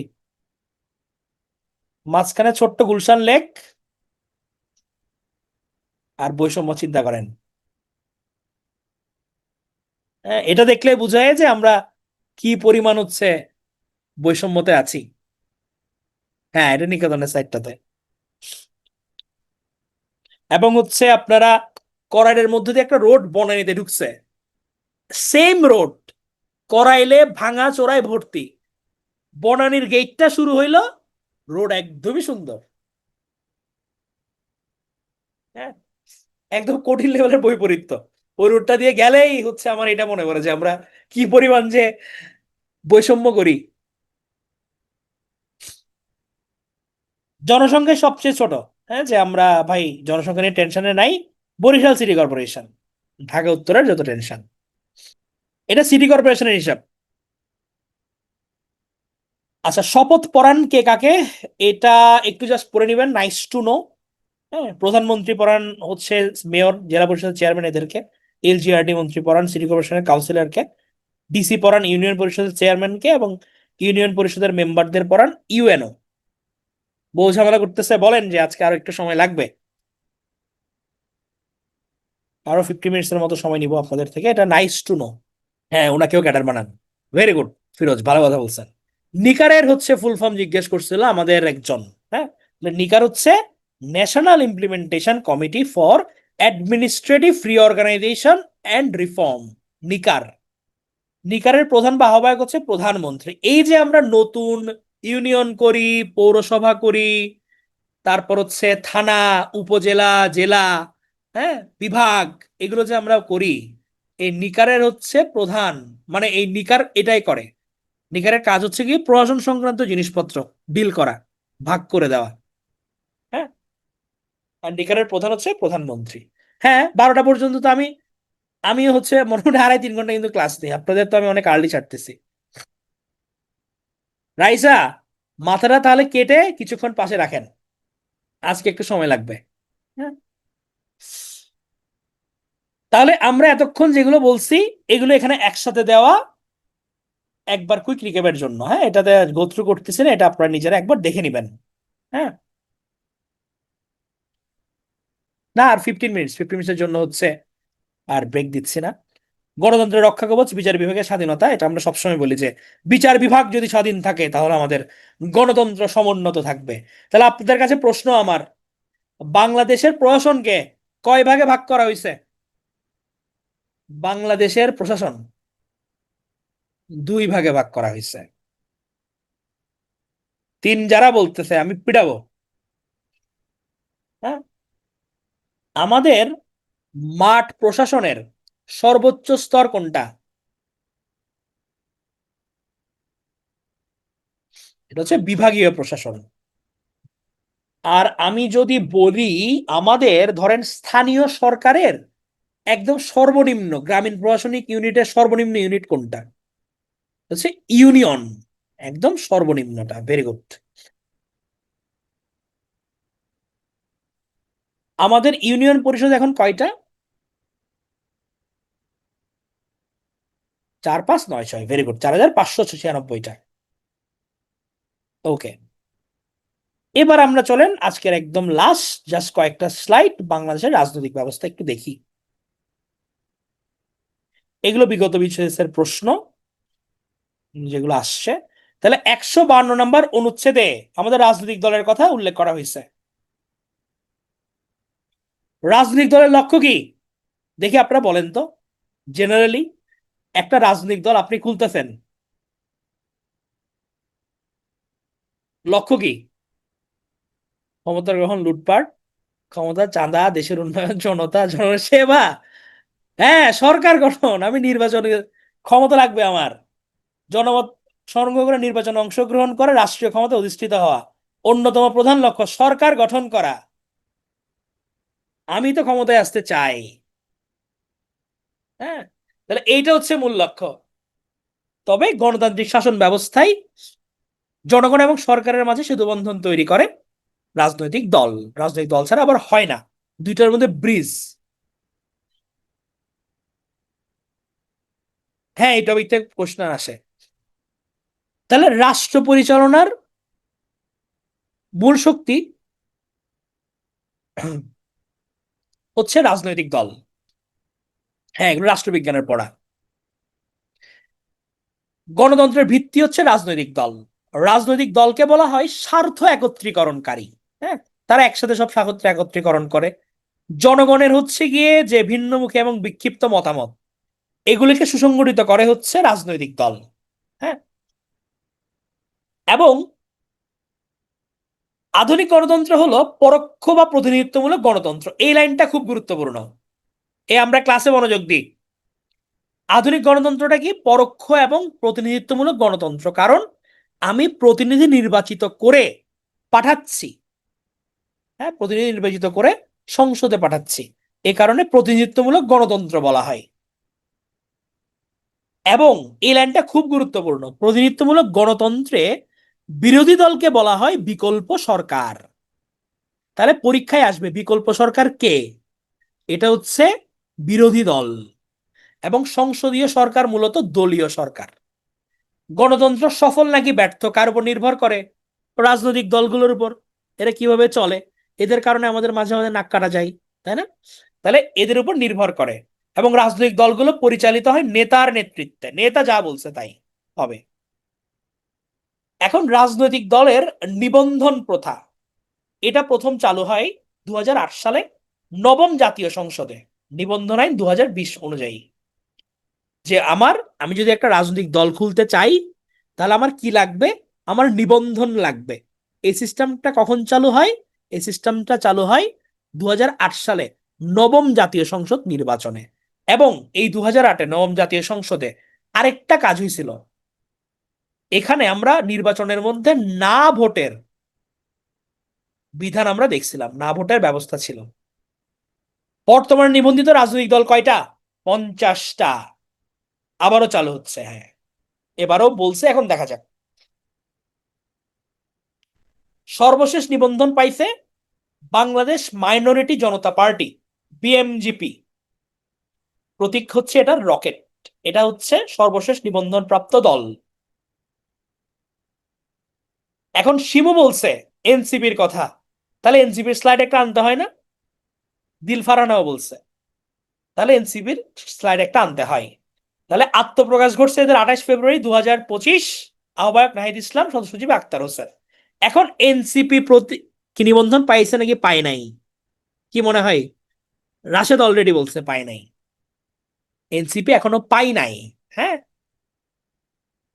এই কারণে আমাদের সর্বশেষ নিবন্ধন পাইছে বিএমজিপি। আপনারা নিবন্ধন সরকারের হচ্ছে ওয়েবসাইট আছে, এটা গুগল করলে দেখবেন, গভর্নমেন্ট ওয়েবসাইট আছে নিবন্ধিত রাজনৈতিক দলের, নির্বাচন কমিশনের ওয়েবসাইটে। ওখানে গিয়ে দেখবেন লিস্টে 55টা নাম আছে। 55, 55। 55-এর মধ্যে 5টা দলের হচ্ছে নাই, যেমন আওয়ামী লীগের নিবন্ধন স্থগিত। এই কারণে হচ্ছে টোটাল 50টা নিবন্ধিত দল। না, ওরা প্রসেসে আছে, ওরা প্রসেসে আছে। হ্যাঁ, কোনো এক দলে একরকম দেয়। এটা মূলত আহ্বায়ক সদস্য সচিব হচ্ছে গিয়ে যখন আপনি প্রথম একটা কমিটি ফরমেশন করেন, তখন হচ্ছে মূলত আহ্বায়ক থাকে, সদস্য সচিব থাকে। আহ্বায়কটা মূলত প্রেসিডেন্টের দায়িত্ব পালন করে, সদস্য সচিব হচ্ছে সেক্রেটারির দায়িত্ব পালন করে। বাংলাদেশের নির্বাচন ব্যবস্থা প্রত্যক্ষ পরোক্ষ দুই ধরনের আছে। প্রত্যক্ষ মানে হচ্ছে এমপি, আর পরোক্ষ কোনটা? যেটা রাষ্ট্রপতি নির্বাচন। হ্যাঁ, আমরা যদি বাসুদ করি, তাহলে সেক্ষেত্রে আমরা দেখি নিবন্ধন আমরা চেষ্টা করব। হ্যাঁ, আমি মাঝখানে মাঝখানে পানি খাচ্ছি। আমরা নিবন্ধনের জন্য বলবো যে আমাদের তো প্রচুর সাপোর্টার আছে, আমরা পিটুয়ের যারা আছে সবাইকে কর্মী বানাই দিলাম। বাসুদের ক্ষেত্রে যে আমাদের বিশাল দল, যে আমরা করতে চাই, আপনারা যারাই আসেন আমাদের জাস্ট কোলে তুলে নেবেন। এই যে অলরেডি রাকিব সদস্য প্রার্থী দিয়ে দিচ্ছে তার। আচ্ছা, অলরেডি বাসুদ গঠন করে ফেলছে, দেখছেন আমাদের এসডিসি কত অ্যাক্টিভ। তারা অলরেডি মানে ঘোষণার আগেই তারা কিন্তু কর্ম শুরু করে দিছে। না, আমাদের সংগঠনের তাহলে এখনই বোঝা যাচ্ছে যে বেশ ভালো একটা অবস্থান। তানিয়া, শেষ হয়ে যাবে, শেষ হয়ে যাবে, টেনশন নাই। তাহলে নির্বাচন ব্যবস্থা এগুলো অলরেডি পড়ছেন, আমি আর এগুলো দেখাচ্ছি না। এগুলো সবই আপনারা জানেন। নির্বাচন কমিশনার পদের মেয়াদ হচ্ছে 5 বছর। দেশের একমাত্র মহিলা নির্বাচন কমিশনার ছিল হচ্ছে কবিতা খানম। বর্তমান নির্বাচন কমিশনার আপনারা জানেন এম নাসির উদ্দিন। নির্বাচনের বৈশিষ্ট্য কি? গণতান্ত্রিক ভিত্তি, সর্বজনীন ভোটাধিকার, ভোটার তালিকা, গোপন ভোট, সরল ভোট। খুব সুন্দরভাবে ভোট হয় আমাদের এখানে, আর বললাম না। হ্যাঁ, তাহলে আমাদের এখানে প্রত্যক্ষ ভোট হয়, একক প্রতিনিধিত্বমূলক নিয়মিত নির্বাচন অনুষ্ঠান হয়, এবং স্বতন্ত্র স্বাধীন নিরপেক্ষ নির্বাচন কমিশন আমাদের আছে। প্রথম জাতীয় সংসদ নির্বাচন 7 মার্চ 1973 প্রথম। দ্বাদশ হচ্ছে 2024। তাহলে এখন যেটা হবে এটা হচ্ছে ত্রয়োদশ। আমাদের কিন্তু গণভোট হয়েছে 3 বার। যে কোনো ব্যাপারে যদি কেউ মতামত যাচাই করতে যায়, হ্যাঁ, তাহলে সেটা হচ্ছে কে বলা হচ্ছে গণভোট, মানে আমি জনগণের মতামত নিচ্ছি। তাহলে গণভোট হচ্ছে 3টা। একটা জিয়াউর রহমানের সময় নিজ শাসনকে বৈধকরণের জন্য হ্যাঁ না ভোট, একটা এরশাদ করছে 1985 সালে, আর একটা হচ্ছে সংবিধানের দ্বাদশ আইন প্রস্তাব, যেটা করছিল কিসের জন্য? সংসদীয় সরকার পুনঃপ্রবর্তনের জন্য, সরকার চালুর জন্য, যেটা খালেদা জিয়া করছিল। এটা ছিল তৃতীয়টা। আমাদের হচ্ছে গিয়ে জাতীয় সংসদের নির্বাচন হয়, এদের নিয়ম কানুন সংক্রান্ত যে আইন, এটা হচ্ছে গণপ্রতিনিধিত্ব আদেশ 1972। এটাকে যে নামে ডাকা হয় এটা হচ্ছে representation of the people order, RPO. হ্যাঁ না এটা বলতে পারলে আর কি, জনগণের ওপেন ভোট হয়। গোপন ভোট বলতে হচ্ছে আমরা তো লুকাই দিই না, আমার ভোট কি কেউ দেখে আমি কোথায় দিচ্ছি। তাহলে এটা সবচেয়ে বেশি সংস্কার হয়েছে তত্ত্বাবধায়ক সরকারের সময়, নির্বাচনের যে নিয়ম কানুন এগুলা আরপিও সংশোধন করে নির্বাচন কমিশন, এবং অনুমোদন দেয় মন্ত্রী পরিষদ। এটা ইম্পর্টেন্ট। আমাদের নির্বাচনী বিধি অনুযায়ী কিন্তু আরপিও বিধি অনুসারে প্রতিটি দলে নারী সদস্য থাকতে হবে মিনিমাম 33%। বাট এটা কেউই হচ্ছে গিয়ে মানে না। আপনারা যে শেষ শেষ করতেছেন, রাত একটু গভীর হইলে তো নির্বাচনটা একটু ভালো করে হয়, তাই না? তাহলে 33% কিন্তু লাগে, এটা হচ্ছে নিয়ম। এখন আপনারা বলছেন যে ভাই এত রাত হয়ে গেছে, ভাই খুব চাপে আছি। তাহলে চাপের কথা কেন বলা? চাপের কথা এই কারণে বলা, কারণ আমরা এখন পড়বো একটু চাপ সৃষ্টিকারী গোষ্ঠী নিয়ে। আজকের একদমই লাস্ট জিনিস, জায়গায় চলে আসছি। তাহলে চাপ সৃষ্টিকারী গোষ্ঠী কারা? হ্যাঁ, যে জিগলারের মতে চাপ সৃষ্টিকারী গোষ্ঠী হচ্ছে এমন একটা গোষ্ঠী যারা সরকারি ক্ষমতা প্রয়োগে অংশগ্রহণ করে না, বরং তাদের লক্ষ্য হলো সরকারি সিদ্ধান্ত প্রভাবিত করা। বিরোধী দল দেখি, আপনারা বলেন আমাকে গত বছরের পার্সপেক্টিভে চাপ সৃষ্টিকারী গোষ্ঠী কারা ছিল? স্টুডেন্টস, বৈষম্য বিরোধী, বই বিছা। তাহলে চাপ সৃষ্টিকারী গোষ্ঠী বেসরকারি সংগঠন হিসেবে কাজ করে, সুনির্দিষ্ট লক্ষ্য বা স্বার্থ থাকে তাদের, নির্দলীয় বা অরাজনৈতিক সংগঠন হয়, সরকারকে ওরা নিয়ন্ত্রণের ক্ষমতা সম্পন্ন হয়, সরকারের নীতি এবং আইন প্রণয়নকে প্রভাবিত করে। এটা হচ্ছে প্রেসার গ্রুপ হিসেবে কাজ করে। তাহলে রাষ্ট্রের এরা কিন্তু জাতীয় স্বার্থ সংরক্ষণে ভূমিকা রাখে, ন্যায় বিচার সুশাসনে ভূমিকা রাখে, সুষ্ঠু জনমত গঠনে ভূমিকা রাখে।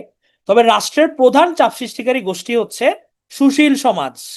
দেখবেন যে অনেকে সিনিয়র মানুষজন আছে সবসময় সমালোচনার মধ্যে থাকে, হ্যাঁ, ওরা সবসময় হচ্ছে একটা প্রেসার ক্রিয়েট করে, এবং এরা কাজ করে কি ওয়াচ ডগ হিসেবে। আপনি যদি কোনো ভুল করেন খপ করে ধরবে এরা। হ্যাঁ, তাহলে রাষ্ট্রের প্রধান চাপ সৃষ্টিকারী গোষ্ঠী হচ্ছে সুশীল সমাজ।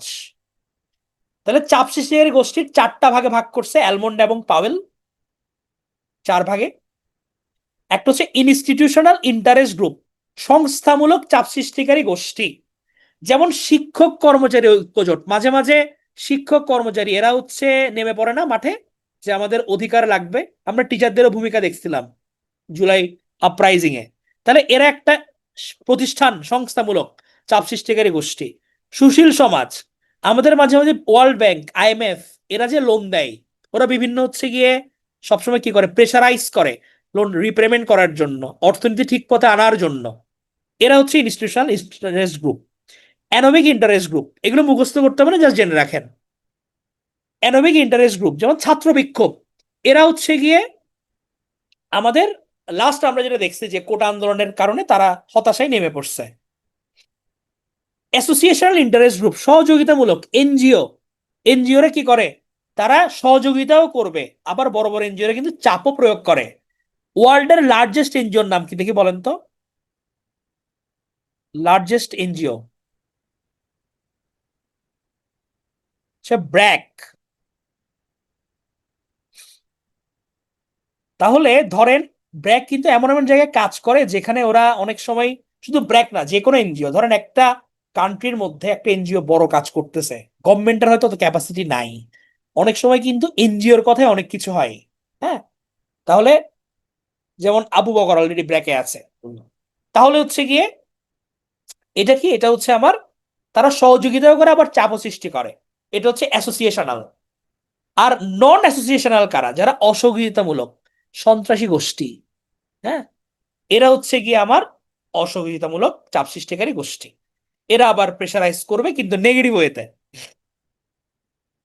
তাহলে এই চারটা, এখানে যে চারটা নাম, নাম মুখস্থ করতে হবে না, চার ভাগে যে ভাগ করছে, এই জিনিসটা হচ্ছে গিয়ে করা। চারটা গোষ্ঠী হচ্ছে পিটুয়ে। এখন এনজিওর একটা নাম আছে, এনজিও কে তৃতীয় নির্বাহী বা থার্ড এক্সিকিউটিভ বলা হয়। এখন আমাদের বর্তমান গভর্নমেন্টকে অনেকে কি বলে, এই যে অলরেডি ফারাজি বলছে এনজিও গভর্নমেন্ট। তাহলে আমাদের কিন্তু, যেহেতু এনজিও গভর্নমেন্ট বলতেছে, তাহলে আমাদের উপদেষ্টা যেসব এনজিওর সঙ্গে যুক্ত আছে ওদের নাম একটু আমরা জেনে রাখি। ব্রতি, এটা নির্বাহী প্রধান হচ্ছে শারমিন মুর্শিদ, আমাদের উপদেষ্টা। অধিকার, এটার মহাসচিব আদিলুর রহমান খান। উবিনিক, উন্নয়নের বিকল্প আর নীতি নির্ধারণী গবেষণা। উবিনিকের প্রতিষ্ঠাতা হচ্ছে ফরহাদ মজহার এবং খুশি কবির। বর্তমান নির্বাহী হচ্ছে ফরিদ আক্তার। বেলা, আমাদের সাদা পাথর, বাংলাদেশ এনভায়রনমেন্টাল লয়ার্স অ্যাসোসিয়েশন, বেলা, বেলার বর্তমান নির্বাহী হচ্ছে সৈয়দ রেজওয়ান হাসান, বেসরকারি পরিবেশ আইনজীবী সংস্থা বেলা। সুন্দর উপদেষ্টা না? সুজন, এটাই না, বাট এটার নাম আমরা বিভিন্ন পত্র পত্রিকায় দেখি, সুশাসনের জন্য নাগরিক, সুজন। হ্যাঁ, তো এটার বর্তমান প্রধান হচ্ছে বদিউল আলম মজুমদার। আপনাদের কাছে একটা প্রশ্ন, যারা আহ হচ্ছে পত্র পত্রিকা পড়েন তারা পারার কথা, বদিউল আলম মজুমদার একটা সংস্কার কমিশনের প্রধান। উনি কোন সংস্কার কমিশনের প্রধান? ভেরি গুড, উনি হচ্ছে নির্বাচন সংস্কার কমিশনের প্রধান। আমাদের সংবিধান সংস্কার কমিশনের প্রধান কে? হচ্ছে Ali Riaz. Very good.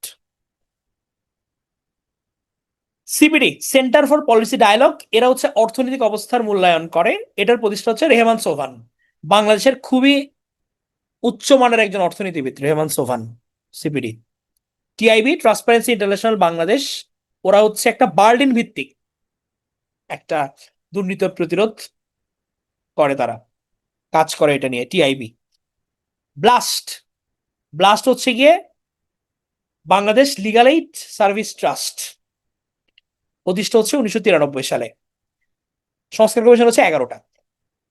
Jasmine আর কতক্ষণ হলে খুশি হবে বলো তুমি? Bangladesh legal aid and service trust, প্রতিষ্ঠা 1993। এগুলো জাস্ট একবার দেখে নিতে হবে, কারণ এটা হচ্ছে গিয়ে যদি জিজ্ঞেস করে, মানে প্রশ্ন ধরেন চলে আসলো, অধিকারের নির্বাহীকে বা ব্রতির নির্বাহীকে, চলে আসতে পারে। হ্যাঁ, আশোক, আইন এবং সালিশ কেন্দ্র আশোক, এটা হচ্ছে মানবাধিকার সংস্থা যারা বিশেষত শ্রমিক এবং নারী অধিকার নিয়ে কাজ করে। তাহলে সুশীল সমাজ, এতক্ষণ যে আমরা বললাম, কাদেরকে বলছি?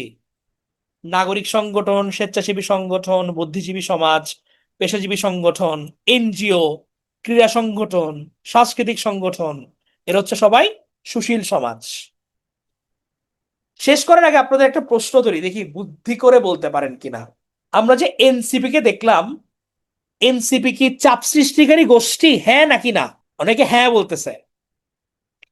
আমরা চাপ সৃষ্টিকারী গোষ্ঠীর কি বলছিলাম, নির্দলীয় বা অরাজনৈতিক সংগঠন হবে, তাহলে এরা চাপ সৃষ্টিকারী গোষ্ঠী না। বই বিছা, তারা পলিটিক্সে আসে নাই, তারা চাপ সৃষ্টিকারী গোষ্ঠী। তাহলে সুশীল সমাজের কাজ কি? এরা গণতন্ত্রের চর্চা নিশ্চিত করবে, খারাপ কাজ হলে এটাকে ঠিক করবে, সমাজে আইন শাসন ন্যায় বিচার প্রতিষ্ঠা করতে সাহায্য করবে, অন্যায়ের বিরুদ্ধে প্রতিরোধ গড়ে তুলবে, সামাজিক এবং অর্থনৈতিক সমস্যার সমাধান করবে। তাহলে এটা হচ্ছে সুশীল সমাজের লক্ষ্য। গভর্নমেন্টের সমালোচনা করবে। বিএনপিও চাপ সৃষ্টিকারী না এখন আর। বই পড়বো নাকি পিডিএফ? না, প্রশ্ন ব্যাংক তো প্রশ্ন ব্যাংক। আপনি হচ্ছে তাজিনুর, হার্ড কপি সলভ করতে যদি ইজি মনে হয় ওটা করবেন, যদি মনে হয় যে না, আমি ওয়েবসাইট থেকে করবো, ওটাও করতে পারেন। হ্যাঁ, ইনকিলাব মঞ্চ, এটা চাপ সৃষ্টিকারী গোষ্ঠী। তাহলে এটার জন্যই বসেছিলেন না? Thank you.